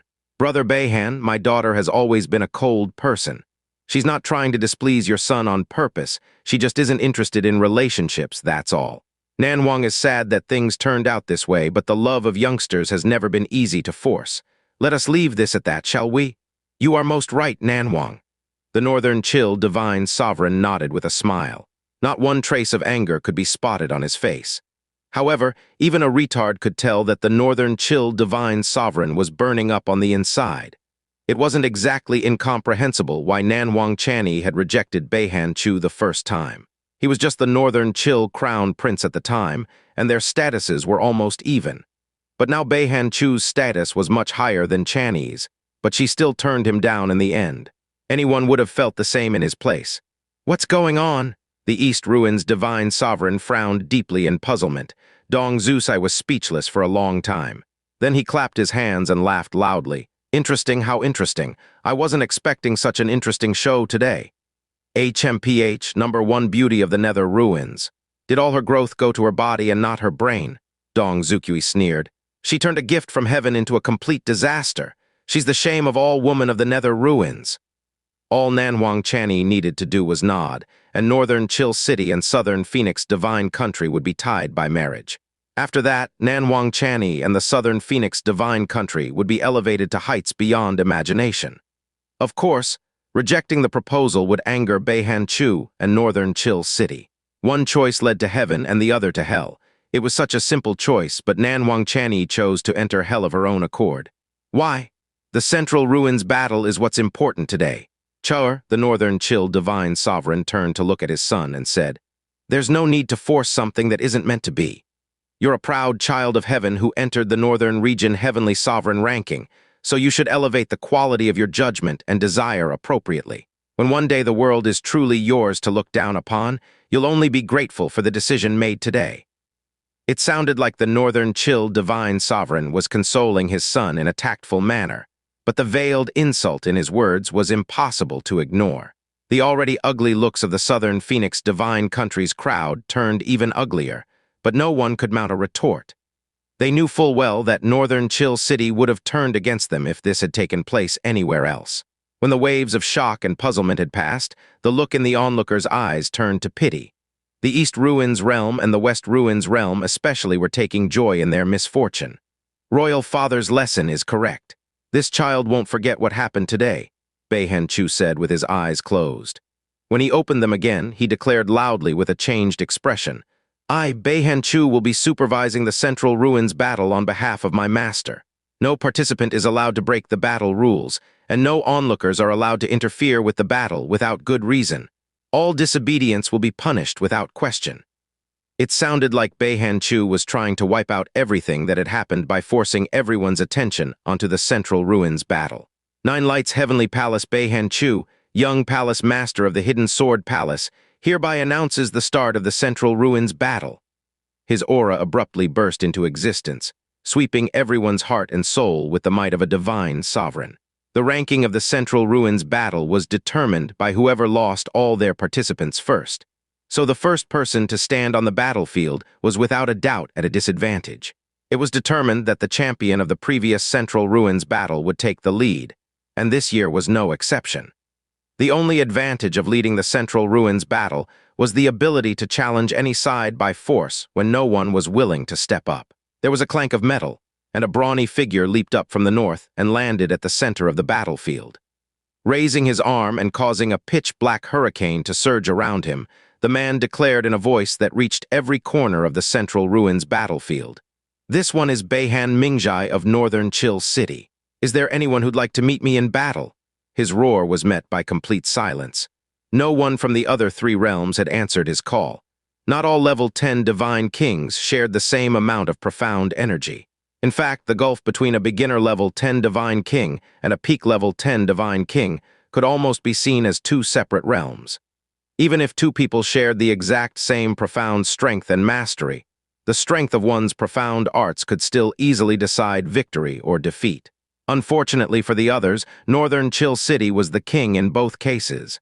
That was why no sects were willing to take the first fight, especially not against Northern Chill City. Time passed in silence, and 10 breaths quickly passed everyone by. When no one had stepped up to answer Beihan Mingjai's challenge, the Northern Chill Divine Sovereign stood up and declared, 10 breaths had passed. "Mingjai, you're now allowed to choose your opponent. If the opponent refuses to accept, Northern Chill City will take the win automatically." Beihan Mingjai smiled and suddenly turned toward the south side. His smile turned meaningful, and his voice quickly became uncaring and distracted. "I choose the Southern Phoenix Divine Country. Pleased to meet you in battle." While he was speaking, Beihan Mingjai extended his palm and wiggled his fingers a bit. It was undoubtedly a gesture meant to taunt, or even humiliate the Southern Phoenix Divine Country. Everyone on the Southern Phoenix Divine Country's side turned pale, and the crowd broke into small murmurs. The first fight of the Central Ruins battle often went like this, but Northern Chill City had never chosen the Southern Phoenix Divine Country. It was because the Southern Phoenix Divine Country's battle formation was too weak.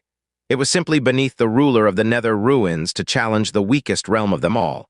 But things were different now. No one really felt surprised by Northern Chill City's decision. It was completely the Southern Phoenix Divine Country, or more accurately Nanwang Channi's, fault. If she had accepted Beihan Chu's proposal, forget Northern Chill City, even the East Ruins sect and the West Ruins sect had to take care not to humiliate the Southern Phoenix Divine Country. It was precisely why Beihan Chu had chosen to announce his proposal right before the battle began. But the outcome of that proposal had surprised everyone, and it didn't take a genius to figure out what was going to befall the Southern Phoenix Divine Country. Northern Chill City was bound to terrorize the Southern Phoenix Divine Country until the end, and the East Ruins sect and the West Ruins sect would support them wholeheartedly to get into the good graces of Beihan Chu. Meanwhile, everyone on the Southern Phoenix Divine Country's side was wearing very ugly looks on their faces. Clenching his fists and gritting his teeth, Nanwang Mofeng said suddenly, "Channy, this is all your fault." The outburst was minor and controlled only because they were in public. He would have exploded already if they were in a private setting. Nanwang Channy didn't say anything. "I'll go." Nanwang Jian stepped forward. They couldn't afford to lose this fight after such a taunt. Even if they did, he had to at least make sure that the Southern Phoenix Divine Country didn't lose without dignity. Nanwang Mofeng raised an arm and stopped him. "Jianer, you're needed for the important matches. Kanglang, you go?" "Yes." A man in blue clothes leaped into the battlefield and faced Beihan Mingjai directly. "I am Wei Kanglang of the Southern Phoenix Divine Country. Pleased to meet you in battle." Wei Kanglang was one of the reinforcements the Southern Phoenix Divine Country had recruited for the Central Ruins battle. In fact, he was the strongest of all the reinforcements they had hired. He was one of the only 4 level 10 Divine Kings in the Southern Phoenix battle formation, and they had no choice but to send him out because of Beihan Mingjai's brazen taunt. There was one problem with this decision, though. Nanwang Channy was supposed to lead this battle, but no one had asked for her opinion at all. The level of treatment she received before and after her rejection was like heaven and earth. Crown Princess. Everyone knew that the only reason the Southern Phoenix Divine Sovereign had crowned her as the Crown Princess was because he thought that they and Northern Chill City were going to be tied by marriage.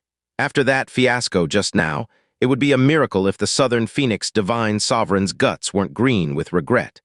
There was no way Nanwang Channy would remain the Crown Princess after the Central Ruins battle was over. Her status would be withdrawn even faster than Nanwang Jian, and she would be punished severely for her terrible judgment today. She might not even remain a princess after this. HMPH? Beihan Mingjai showed Wei Kanglang none of the appropriate respect he should receive as an opponent. He even narrowed his eyes and let out a snort, since he wasn't trying to hide it. It was clear for everyone to hear. Wei Kanglang frowned deeply, but he didn't say anything. He let loose his profound energy and transformed the surrounding darkness into thousands of black blades. Everyone who participated in the Central Ruins battle was famous, and Wei Kanglang was no exception. The devil blade art he cultivated was extremely brutal in the sense that an inch-long blade could turn an entire mountain into black dust. Beihan Mingjai didn't move a muscle, however. He hadn't even assumed a battle stance yet. The only thing moving around his body was a spinning cyclone of darkness. Staring at Wei Kanglang through narrowed eyes, the man suddenly sneered and spoke softly so that only his opponent could hear him. "Weren't you watching earlier, Wei Kanglang? The Southern Phoenix royal family is foolishly walking to their own deaths, and the day my crown prince rises is the day the Southern Phoenix dies. You are a reputable warrior, so why did you choose to serve a bunch of idiots as a dog? Are all Southern Phoenix divine kings stupid dogs?" "You!" Wei Kanglang grew angry. Level 10 divine kings were extremely revered beings in the Middle Star Realm, and Wei Kanglang had never been on the receiving end of such humiliation before today. He also knew why his opponent was acting the way he did. As his anger and his frustration grew, he said, "You are courting death. You think you can say that to me?" Beihan Mingjai grinned. "All right, come on then. Show me how much salt you're worth."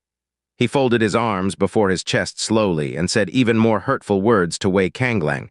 "We share the same level, but you are just the stupid dog of the Southern Phoenix. I would be putting dirt on my own face if I attacked first." Crack! Wei Kanglang nearly crushed his own teeth. Furious, he let out a growl and adjusted his expression and posture. The pitch-black blade he had just created froze for an instant before an unusual aura flowed out of it. "Ultimate Devil Sword!" Shocked cries came from every direction. The expressions of those in the Southern Phoenix battle formation changed as well. The Ultimate Devil Sword was the strongest devil blade Wei Kanglang possessed. Since Beihan Mingjai had kept his volume to a minimum, no one was able to pick up what they were saying. No one understood why Wei Kanglang had suddenly erupted in anger and used his trump card so quickly. In that moment, the calm, composed Beihan Mingjai, who just said he would be putting dirt on his own face if he attacked first, suddenly dashed toward Wei Kanglang like a phantom and sent the wave of darkness around him toward his opponent. The Ultimate Devil Sword took several breaths to create, and Wei Kanglang didn't think that Beihan Mingjai would actually seize the initiative after that taunt. Provoked into a violent rage, Wei Kanglang hadn't set up any defenses to protect himself, so the black cyclone was able to strike him perfectly in the chest. Wei Kanglang's eyes widened as Beihan Mingjai's scornful eyes passed through his vision. In the next instant, he was sent flying straight backwards. Normally, it took a while for two level 10 divine kings to decide the victor between them no matter the gap. But Wei Kanglang was at his most defenseless while he was enraged and creating the ultimate devil sword. So he wasn't able to halt his own momentum even after he recalled his profound energy. The man flew straight out of bounds before crashing heavily to the ground. Anyone who fainted, surrendered, or was knocked out of bounds was considered to have lost the battle. Wei Kanglang is out of bounds. Beihan Mingjai wins. The declaration resounded throughout the battlefield. Everyone was dumbstruck for a moment, and most people didn't even realize what had happened until after the fact. Lose? Did Wei Kanglang lose just like that? This is... Everyone on the Southern Phoenix divine country's side grew wide-eyed with fear. Nanwang Mofeng looked like he had just swallowed a piece of shit raw. The reason he sent Wei Kanglang, one of the 4 strongest profound practitioners of the Southern Phoenix battle formation, was to protect their honor. Even if Wei Kanglang turned out to be no match for Beihan Mingjai, at the worst, it should be a sound defeat. But one hit. It took only one hit from Beihan Mingjai to send Wei Kanglang flying out of bounds. It was the easiest, ugliest, and most shameful defeat one could suffer. Ha ha ha ha ha ha ha. The people of the East Ruins sect and the West Ruins sect broke the short silence and laughed loudly without restraint. The laughter instantly pierced the Southern Phoenix people's souls like sharp spikes. Even the Southern Phoenix profound practitioners who came to watch the battle felt embarrassed on their behalf. Boom. There was an explosion as Wei Kanglang leaped back to his feet. It was clear from the small trace of blood trickling down the corner of his lips that he hadn't suffered too much damage. But the shame and anger he was feeling were so terrible that they distorted his whole expression. Beihan Mingjai, you? Enough! The Southern Phoenix Divine Sovereign interrupted suddenly. No one could accept a loss like this, but a loss was a loss, and acting like a sore loser would only increase one's humiliation and the disdain of others even further. Your opponent didn't break any battle rules at all. If you cannot accept this result, think on exactly how you lost this fight. Wei Kangleng gritted his teeth and glared at Beihan Mingjai. The only thing he got in return was a scornful gaze. It was as if his opponent was saying through his eyes, "You really are a stupid dog." It took nearly all the willpower he ever had in his life, but he managed to restrain himself from fighting Beihan Mingjai to the bitter end regardless of the cost. Hunching his back and bowing his head, he returned to the Southern Phoenix battle formation and took his seat. Northern Chill City was the unshakable ruler of the Central Ruins battle, and they were normally too proud to use such petty methods. Today's situation was clearly different, however. Not only did Northern Chill City want the Southern Phoenix Divine Country to lose, they wanted them to lose in the most miserable and ugly fashion possible. "It's not your fault," Nanwang Mofeng said as he shot Nanwang Channy a cold look. He had power, status, and seniority over Nanwang Channy, but he normally restrained himself from excessive behavior because the latter was now the crown princess. Right now, though, not a shred of respect could be seen in his eyes or heard from his voice. All he had left for her was icy pressure. "Channy, the punishment dealt to a sinner of the Southern Phoenix. You had best be prepared." Nanwang Channy continued to stay silent. The Southern Phoenix Divine Sovereign shot Nanwang Mofeng a look but didn't say anything. It seemed like he was agreeing with the old man. "Heh! Are all Southern Phoenix's peak divine kings this fragile?" Beihan Mingjai shook his wrist a bit while sneering disdainfully. "How disappointing." Not only did he humiliate the Southern Phoenix in the worst way possible, he ridiculed them openly right after the fact. Everyone on the Southern Phoenix's side was grinding their teeth in anger, but they weren't in a position to vent out loud. Instead, they consciously turned toward the silent Nanwang Channy and glared at her. Whatever respect and admiration they felt for her earlier had all turned into blame and anger. "Who's next?" A participant from the West Ruins sect leaped into the air and landed on the battlefield right after Beihan Mingjai was done speaking. "Han Shao of the West Ruins realm is pleased to meet you in battle." His entrance nailed down the order of this year's Central Ruins battle. This one knows that he's no match for Brother Mingjai, but he's certain he won't be taken out in one hit at least. Han Shao delivered a proverbial slap right across the Southern Phoenix Divine Country's face while chuckling. "Superfluous words are unnecessary on the battlefield," said the Northern Chill Divine Sovereign, but he was almost smiling, and there was a look of concealed praise behind his expression. "Ha, please," Beihan Mingjai said with a laugh. After that, Beihan Mingjai and Han Shao fought, the power of the great divine kings clashing mightily against one another. It was as if the Central Ruins battle truly started with this fight, not the joke that was the previous one. A long fight later, Beihan Mingjai won to no one's surprise. The East Ruins realm was the next side to send a participant. Their choice was Zhang Yanfeng, an outsider the East Ruins realm had hired, and a level 10 divine king who dominated the Western realms. Beihan Mingjai had exhausted quite a bit of power fighting Han Shao earlier, but Beihan Mingjai still had some slight advantage.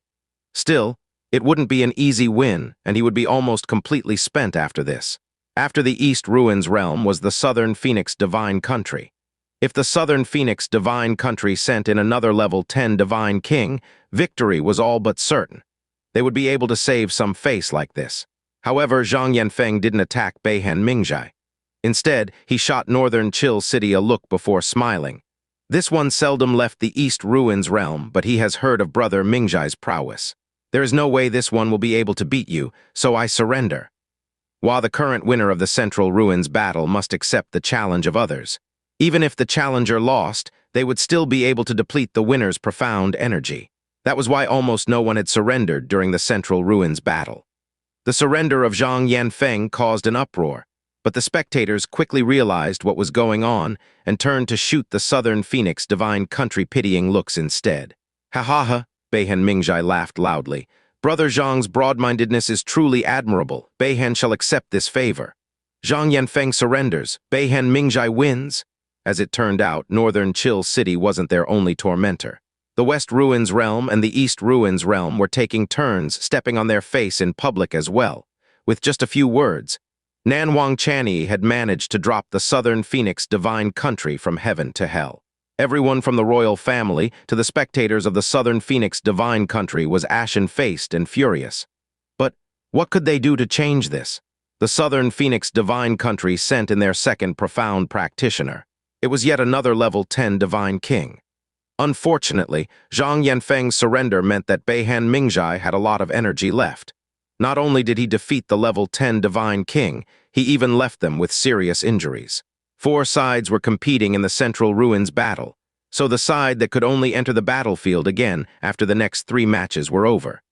This continued until all sides except one had lost all 10 participants. This was a battle between peak divine kings, and it was about as epic and exciting as it was expected to be. Every divine king got to show off their skills, and the spectators were boiling with excitement and wonder. However, everyone noticed that something was off. Northern Chill City's overall strength remained the best of all realms. Their profound practitioners lingered on the battlefield for the greatest amount of time, and they lost the fewest matches. The East Ruins realm and the West Ruins realms shared a similar number of victories and losses. But the Southern Phoenix divine country. Every time it was the Southern Phoenix divine country's turn, Northern Chill, West Ruins, and East Ruins found ways to make it so that the victor had more than enough strength left to torment their challenger. The first fight, the second fight, the third fight, the 7th fight, the 8th fight. Every single fight was a loss to the Southern Phoenix divine country. Historically, the Southern Phoenix divine country was the weakest side in the Central Ruins battle, but there were some fights that they won. This time was completely different. Not only did they lose every single fight, the losses were either incredibly ugly or miserable. Northern Chill City, East Ruins Sect, West Ruins Sect, and 9 Lights Heavenly Palace, any one of these sects had more than enough power to overcome the Southern Phoenix divine country. Just because Nanwang Chanyi decided to turn down Beihan Chu's marriage proposal. They had worked together to trample the Southern Phoenix divine country completely. Even though there was no prior agreement, it was obvious that the 3 sides were working together to make the Southern Phoenix divine country lose every fight in this Central Ruins battle. They wanted the Southern Phoenix divine country to leave an unprecedented mark of shame in the history of the Central Ruins battle, and the 5 Nether Ruins itself. No one was surprised that Northern Chill City would react this way, but did the Southern Phoenix divine country owe a blood debt to the East Ruins sect and the West Ruins sect as well? No, of course not. In a world where strength was king and power decides everything, who wouldn't want to trample over a weakling who was destined for ruin and curry favor with an expert that will soar to the 9 heavens? Northern Chill City had always been the strongest realm, but they obviously weren't worth this much respect. Until Beihan Chu entered the Northern Region Heavenly Sovereign ranking, that was. If they could get close to him and win his goodwill, then no amount of shamelessness was too much. The Central Ruins battle was still ongoing, but everyone on the Southern Phoenix's side had lost all interest in the proceedings happening before them. In fact, not a peep had come out of the Southern Phoenix divine country's barrier since a long time ago. Even the last couple combatants on the Southern Phoenix divine country's side had lost all will to fight. If there was a choice to escape this battle, they would have done so already. HMPH, how terribly boring, Ying'er muttered to herself with her eyes closed. It was a bit unfair to her put her through this, seeing that she was a former peak divine master, and this was a cheap show put together by a bunch of lowly divine kings. Yun Qi still hadn't said a word. In fact, most of his attention was on Nanwang Chanyi all this time. It was because the culprit behind the Southern Phoenix divine country's downfall was acting far too calm. Seen enough yet? Nanwang Chanyi said suddenly before turning to face him. This was the first time she said something after the Central Ruins battle officially began. The corner of Yun Qi's lips curled slightly before he answered, "Next time, get naked before you ask me that question." Nanwang Chanyi was clearly surprised by his words. Her voice turned a bit cooler after hearing his reply. "Lecture." Yun Qi stopped examining Nanwang Chanyi through his spiritual perception. Instead, he openly stared at her before saying, "I don't sense any panic, shock, anger, or even killing intent from you. You don't care about what's going on at all. You are capable of feeling emotions, aren't you?" "Another person who said the same thing might have died for their transgression already," said Nanwang Chanyi. Her voice was still as soft as smoke and devoid of emotion. Yun Qi frowned slightly before asking, "I must admit that my curiosity is growing. Why have you chosen me?" "No, it is the other way around," she replied. "Why have you chosen me?" "Instinct." His reply seemed to draw a smile on her face. How can a man's instinct compare to that of a woman's? Yun-Chi looked away and stopped asking questions. Boom, there was a loud impact and a cry of pain, and the 9th participant of the Southern Phoenix Divine Country was defeated in 5 moves. No one was surprised by this result in the slightest. A level 9 Divine King was nothing more but a weakling and a filler. The enemy sects didn't even need to set them up to beat them. The Southern Phoenix Profound Practitioner hit the ground hard, unconscious. A pool of blood spread swiftly beneath their body. It was clear that they had suffered a most insidious blow. If this was in the past, the Southern Phoenix Divine Country would have erupted in anger and denounced their opponent for the malicious attack. This time, though, all they could do was grit their teeth, swallow the blood that threatened to pour out of their throats, and carry the participant away for treatment. All they asked now was for the Central Ruins battle to end as quickly as possible and perform reparations as best they could later. They absolutely couldn't afford to offend Beihan Chu. After all, considering Beihan Chu's current status, offending him was the same as offending the 9 Lights' heavenly palace. Northern Chill City might be strong, but they didn't have enough power to sign their death sentence. However, the 9 Lights' heavenly palace could. The fight was still ongoing, and the noises and cheers hadn't stopped even once throughout the Central Ruins battle. The Southern Phoenix Divine Country was the only one that looked as silent as the dead. Northern Chill City still had 6 remaining participants, while the East Ruins sect and the West Ruins sect had 4, whereas the Southern Phoenix Divine Country was down to their last participant already. Ying'er, Nanwang Mofeng said solemnly, "We've lost 9 battles and we only have 1 participant left. Do you understand what this means?" "I understand." Nanwang Jian nodded back with equal solemnity. "I will win this last battle no matter the cost. As a prince of the Southern Phoenix Divine Country, I will not allow our sect to leave a winless record in the Central Ruins battle, even if I have to stake my life for it." The Central Ruins battle was still ongoing. The East Ruins sect lost against Northern Chill City, and Northern Chill City lost against the West Ruins sect. It was the Southern Phoenix Divine Country's turn to enter the battlefield again, their last chance to redeem themselves. All eyes were trained on the Southern Phoenix Divine Country immediately. The identity of their last combatant was all but certain. It could only be the former Southern Phoenix Crown Prince and the strongest expert of their battle formation, Nanwang Jian. The reason the Southern Phoenix Divine Country hadn't sent in Nanwang Jian all this time was for this final battle of honor. They wouldn't allow the eternal shame that was a winless streak to happen no matter what. Meanwhile, Northern Chill City, East Ruins Sect, and West Ruins Sect were all watching the Southern Phoenix Divine Country with varying levels of scorn. Beihan Chu hadn't said a word since the start of the battle just how an impartial supervisor and witness should act. But everyone knew that he was the driving force behind the 3-Realm King sect's unusual behavior. Right now, the man standing on the battlefield was the new sect master of the King Prayer sect, Xianxia. In the West Ruins realm, his sect was second only to the West Ruins sect. Xianxia was almost 3,000 years old, and he had been a level 10 Divine King for 500 years. Naturally, his profound strength and experience as a peak Divine King didn't leave much room for wishful thinking. The Northern Chill Profound Practitioner who fought Xianxia earlier had lost the battle in just a couple of exchanges, so the latter was practically at full strength. Everyone knew that the Realm King sects were conspiring to eliminate the Southern Phoenix Divine Country's last hope and pride, to force them into leaving a mark of eternal shame in the Central Ruins realm. Xianxia stared at Nanwang Jian with a smile of ridicule and provocation. "Jianer," Nanwang Mofeng said in a low tone, "this isn't about our result in this Central Ruins battle. This is about defending the Southern Phoenix Divine Country's final pride. Now go and show your strength to the world." "Yes," Nanwang Jian replied simply before clenching his fists until the joints popped. His muscles bulged bigger and bigger, and his aggression was in full display even though he wasn't on the battlefield yet. "Wait!" A calm voice suddenly interrupted Nanhuan Jian right before he was about to leap onto the stage. Nanwang Chanyi stood up and said slowly, "Yun-Chi, you'll enter the battlefield as the Southern Phoenix Battle Formation's last representative." Her words stunned everyone present. Nanwang Mofeng turned around and exclaimed in shock, "What did you say?" Nanwang Chanyi had kept her silent since the start of the Central Ruins battle, and everyone thought it was because she was both aware and ashamed of the terrible mistake she had committed earlier. No one had expected her to stand up at the last moment and spout such ridiculous words. "Channy, enough," Nanwang Mofeng said with an ugly expression. "Big brother, please return to your seat," Nanwang Channy said. "Enter the battlefield, Yun Qi." Yun Qi rose to his feet.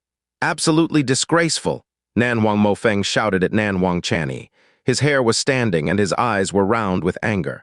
The anger he had been bottling up until now erupted completely. "Haven't you caused enough trouble already? It's already a disgrace to bring a level 5 divine king into our battle formation, and now you're going to make him fight in our last match of this Central Ruins battle." While pointing a finger at Yun Qi, Nanwang Mofeng growled, "Are you trying to turn us into a laughingstock for the entire world and strip us of our last dignity?" "I know what I'm doing," Nanwang Channy replied. Nanwang Mofeng turned his back toward her furiously and ordered Nanwang Jian, "Ignore her. Jianer, enter the battlefield." "Uncle Feng, I am the highest decision-maker at this Central Ruins battle," said Nanwang Channy with a tinge of icy pressure. "My word is law on this battlefield. Not even father may interfere with my decision, much less you." Nanwang Mofeng shot her a sideways glance before replying in a heavy tone. "You are the decision-maker of nothing from the moment you drove the Southern Phoenix divine country to a dead end for your own selfish wishes.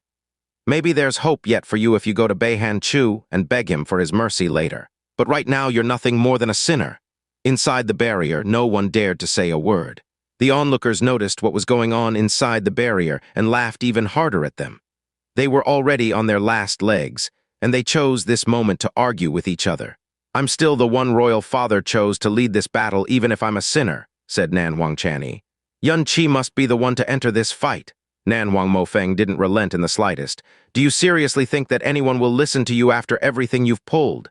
"Channy," the Southern Phoenix Divine Sovereign spoke up suddenly. "Are you sure you want to do this?" "Yes," Nanwang Channy replied softly.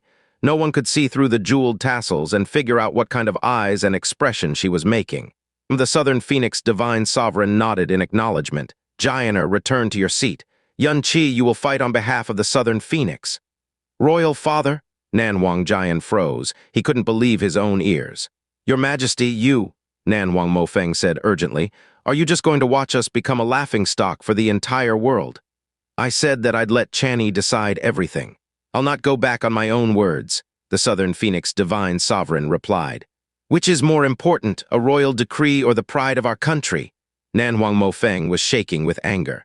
"She's the reason we fell into this state in the first place. She's bringing nothing but shame to herself by sending Yun Qi into battle. Why are you still allowing her to continue on this fool's path?" "Bringing shame to myself?" Nanwang Channy interrupted. "How do you know Yun Qi can't win? You think he can win?" Nanwang Mofeng would be laughing if he wasn't so angry. "Were you possessed by a devil or something?" "Uncle Feng, let's make a bet, shall we?" Nanwang Channy said. "What will you do if Yun Qi wins this battle?" "Heh!" A level 5 divine king of unknown origin beating the famous peak divine king Xianxia. Nanwang Mofeng felt like she was mocking his intelligence and experience. "I'll forfeit my life if he wins." "That is too much," Nanwang Channy said. "Uncle Feng is perfectly loyal to the Southern Phoenix, so that's an unacceptable outcome no matter the severity of your mistake. If Yun Qi wins, I want you to kowtow to me 3 times as punishment for your crime of disobedience and disrespect." "If Yun Qi loses," Nanwang Channy continued before Nanwang Mofeng could reply, "I will personally head to Nine Lights' Heavenly Palace and save the Southern Phoenix divine country from danger myself. Will you take this bet?" "HMPH. Where is she getting that confidence from?" Ying'er said with a HMPH. "That is a good question," Yun Qi replied indifferently. Ying'er narrowed her eyes while staring at Nanwang Channy. A certain possibility had entered her mind. She just hadn't expected it to show up in a middle star realm. "All right, you better not forget about this." There was no way Nanwang Mofeng was going to turn down a bet like this. "I'll follow your bet. If this boy loses, you'll head to Nine Lights' Heavenly Palace and atone for today's sin." "Yun Qi, go," Nanwang Channy finally said to Yun Qi. "What will happen to me if I lose?" Yun Qi asked curiously. "You won't die," Nanwang Channy replied. "Interesting," Yun Qi said with a fleeting smile. He suddenly felt a bit of curiosity toward Nanwang Channy. He suddenly felt like knowing the face behind the jeweled tassels. "Channy, you—" Nanwang Jian still wanted to say something, but Yun Qi had already leaped onto the battlefield before he could say anything. He stared Xianxia of the Western Ruins realm directly in the eye. The barrier impeded sound, not vision, so no one knew what the people of the Southern Phoenix Divine Country were actually arguing about. Everyone was stunned when they noticed that their last representative wasn't Nanwang Jian, and eyeballs clattered to the ground when they sensed Yun Qi's aura. Some even spat out a mouthful of saliva in disbelief. Even Beihan Chu, the supervisor and witness who hadn't moved from his seat or shown much expression since the start of the battle, was leaning forward. He looked as if he couldn't believe his own senses. Yun Qi reported his name indifferently. Xianxia was absolutely speechless for a couple of breaths, then a tremor spread from his lips to his entire face. A very, very long silence later, an uproar broke out across the entire Central Ruins battlefield. The phrase, "Level 5 Divine King," only made the uproar louder. Almost everyone on the Southern Phoenix Divine Country's side were bowing their heads deeply. They didn't even need to listen to know what kind of noise was tearing the Central Ruins battlefield apart. The crowd must think that the Southern Phoenix Divine Country had gone insane. Even they thought that the Southern Phoenix Divine Sovereign and Nanwang Chani had gone insane. Level 5 Divine King, what kind of a joke is this? Did someone pour shit into the Southern Phoenix Divine Country's brain? What's going on? Didn't they still have Nanwang Jian?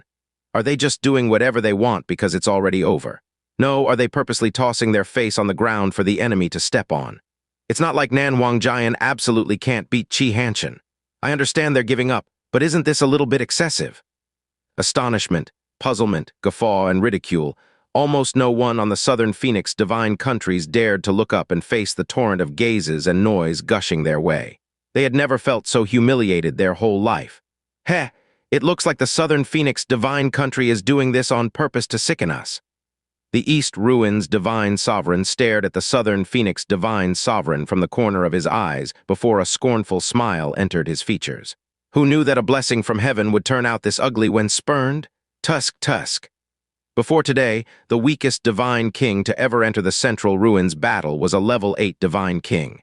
At the time, their presence had already triggered a long period of ridicule during and after the battle.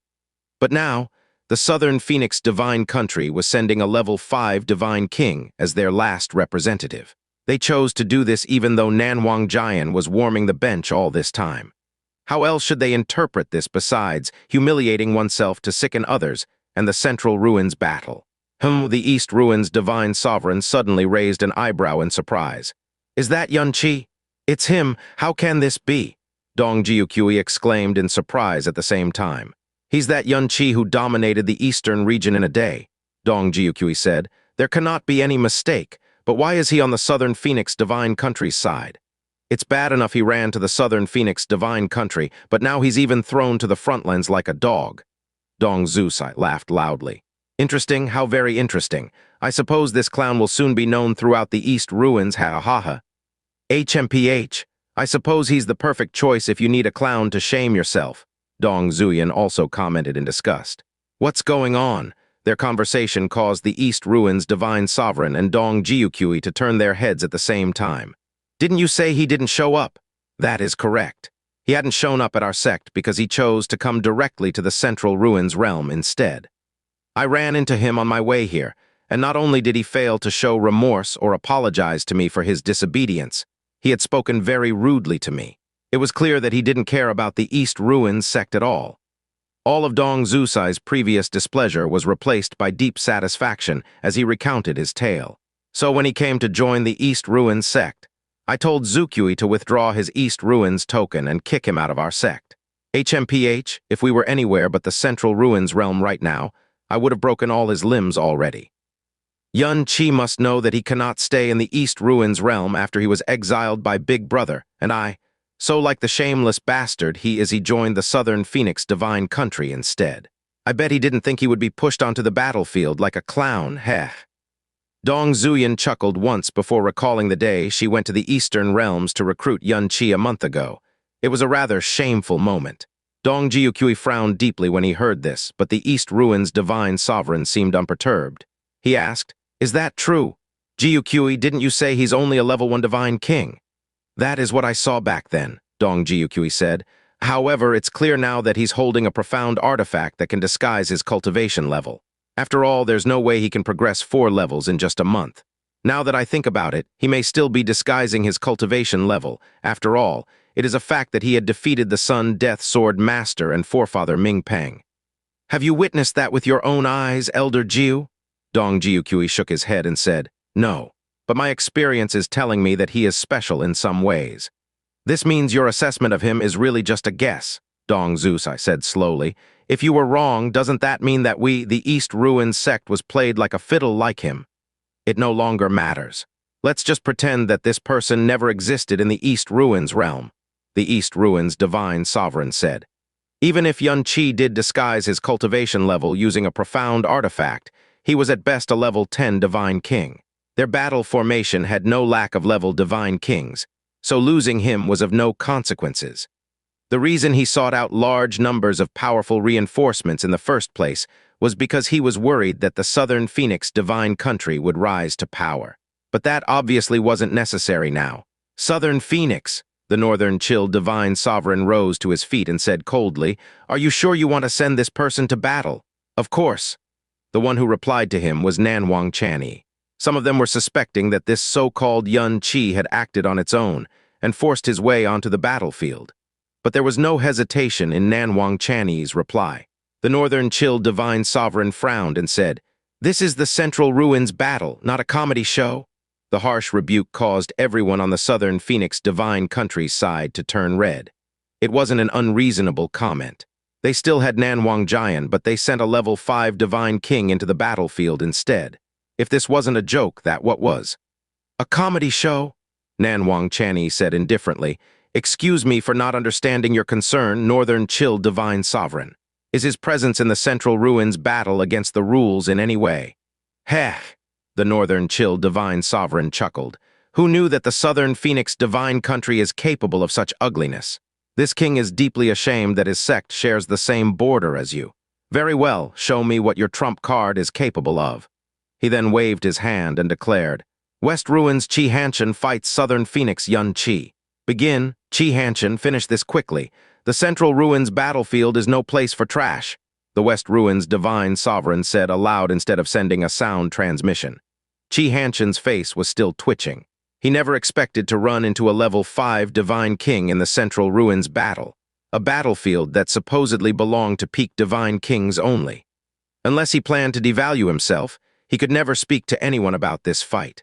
Xianxia didn't move or circulate his aura when the Northern Chill Divine Sovereign announced the start of the battle. Attack first?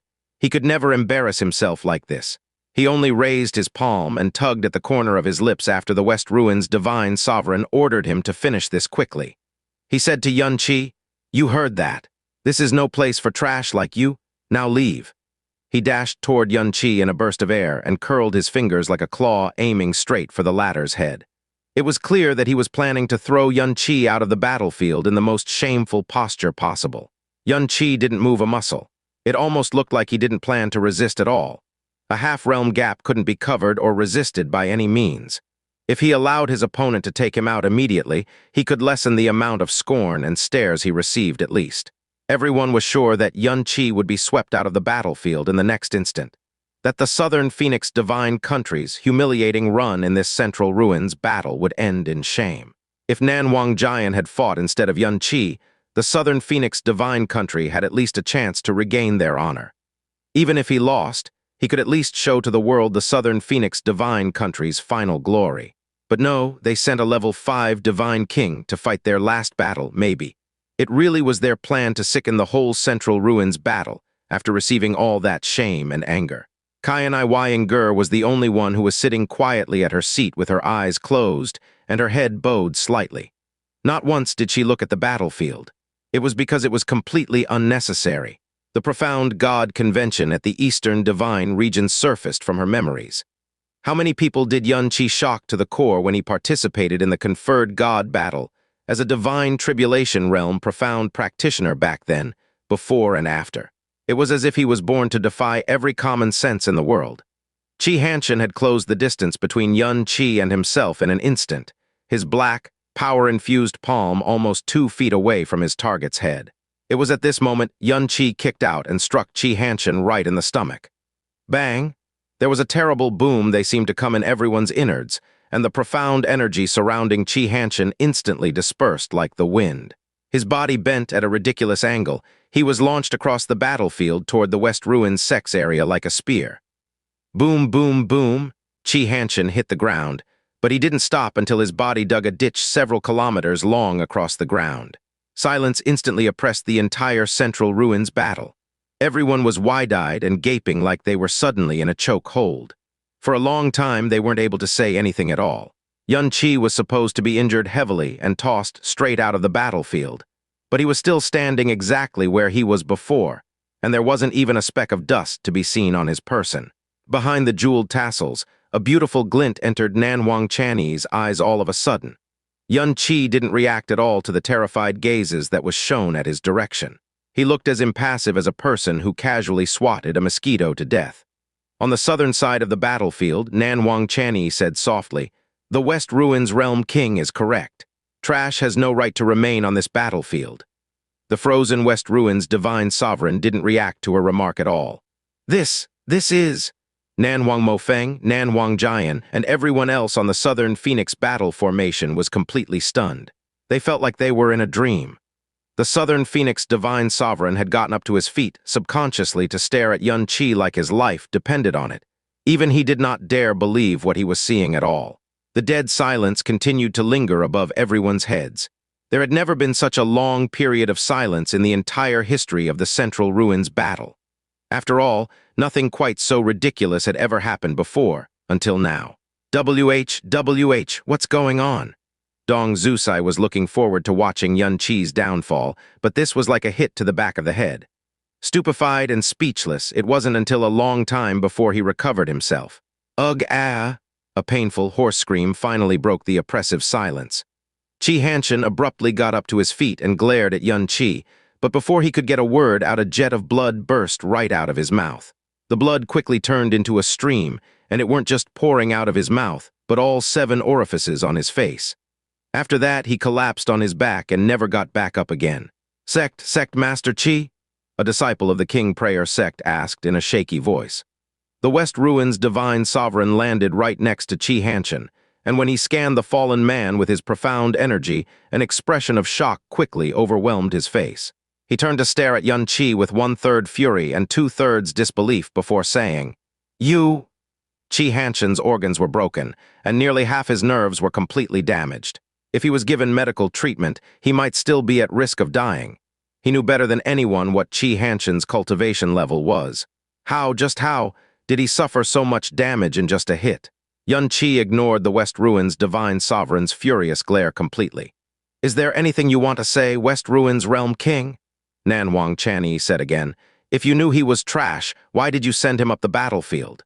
Are you trying to tell the world that all the West Ruins realm has left is trash?" Her voice was soft and gentle, but the scorn in her words were piercing to say the least. In just a couple of words, Nanwang Chanyi had tossed the West Ruins Divine Sovereign's insult right back in his face. The West Ruins Divine Sovereign's eyes turned cold in an instant. He was the realm king of the West Ruins sect, and no one dared to insult him the way Nanwang Chanyi did normally. He might endure it if the provoker was the Southern Phoenix Divine Sovereign, but Nanwang Chanyi was just a junior and a woman. Nanwang Chanyi looked away from the West Ruins Divine Sovereign and to the Northern Chill Divine Sovereign. She said, "So, Northern Chill Realm King, what do you think of this comedy of the Southern Phoenix? If it's up to your satisfaction, then you should declare the winner already, don't you think?" All eyes were still on Yunqi, but the emotion behind them was completely different from before. It was a fact that this level 5 Divine King every thought was a joke had taken out Xianxia in one hit. Maybe Xianxia had underestimated his enemy, but it didn't change the fact that he was grievously injured and knocked into a coma by Yunqi. Besides that, Nanwang Chanyi was said to be a gentle and mild-tempered woman. She was the crown princess whose beauty outstripped her profound talent by miles. But not only had she defied all expectations by denying Beihan Chu his marriage proposal, she even attacked the West Ruins Divine Sovereign and the Northern Chill Divine Sovereign with words they didn't believe she had in her. The outsiders weren't the only ones who were surprised. Everyone from the Southern Phoenix Divine Country was surprised as well. They felt like they had been living an illusion as they stared at Nanwang Chanyi.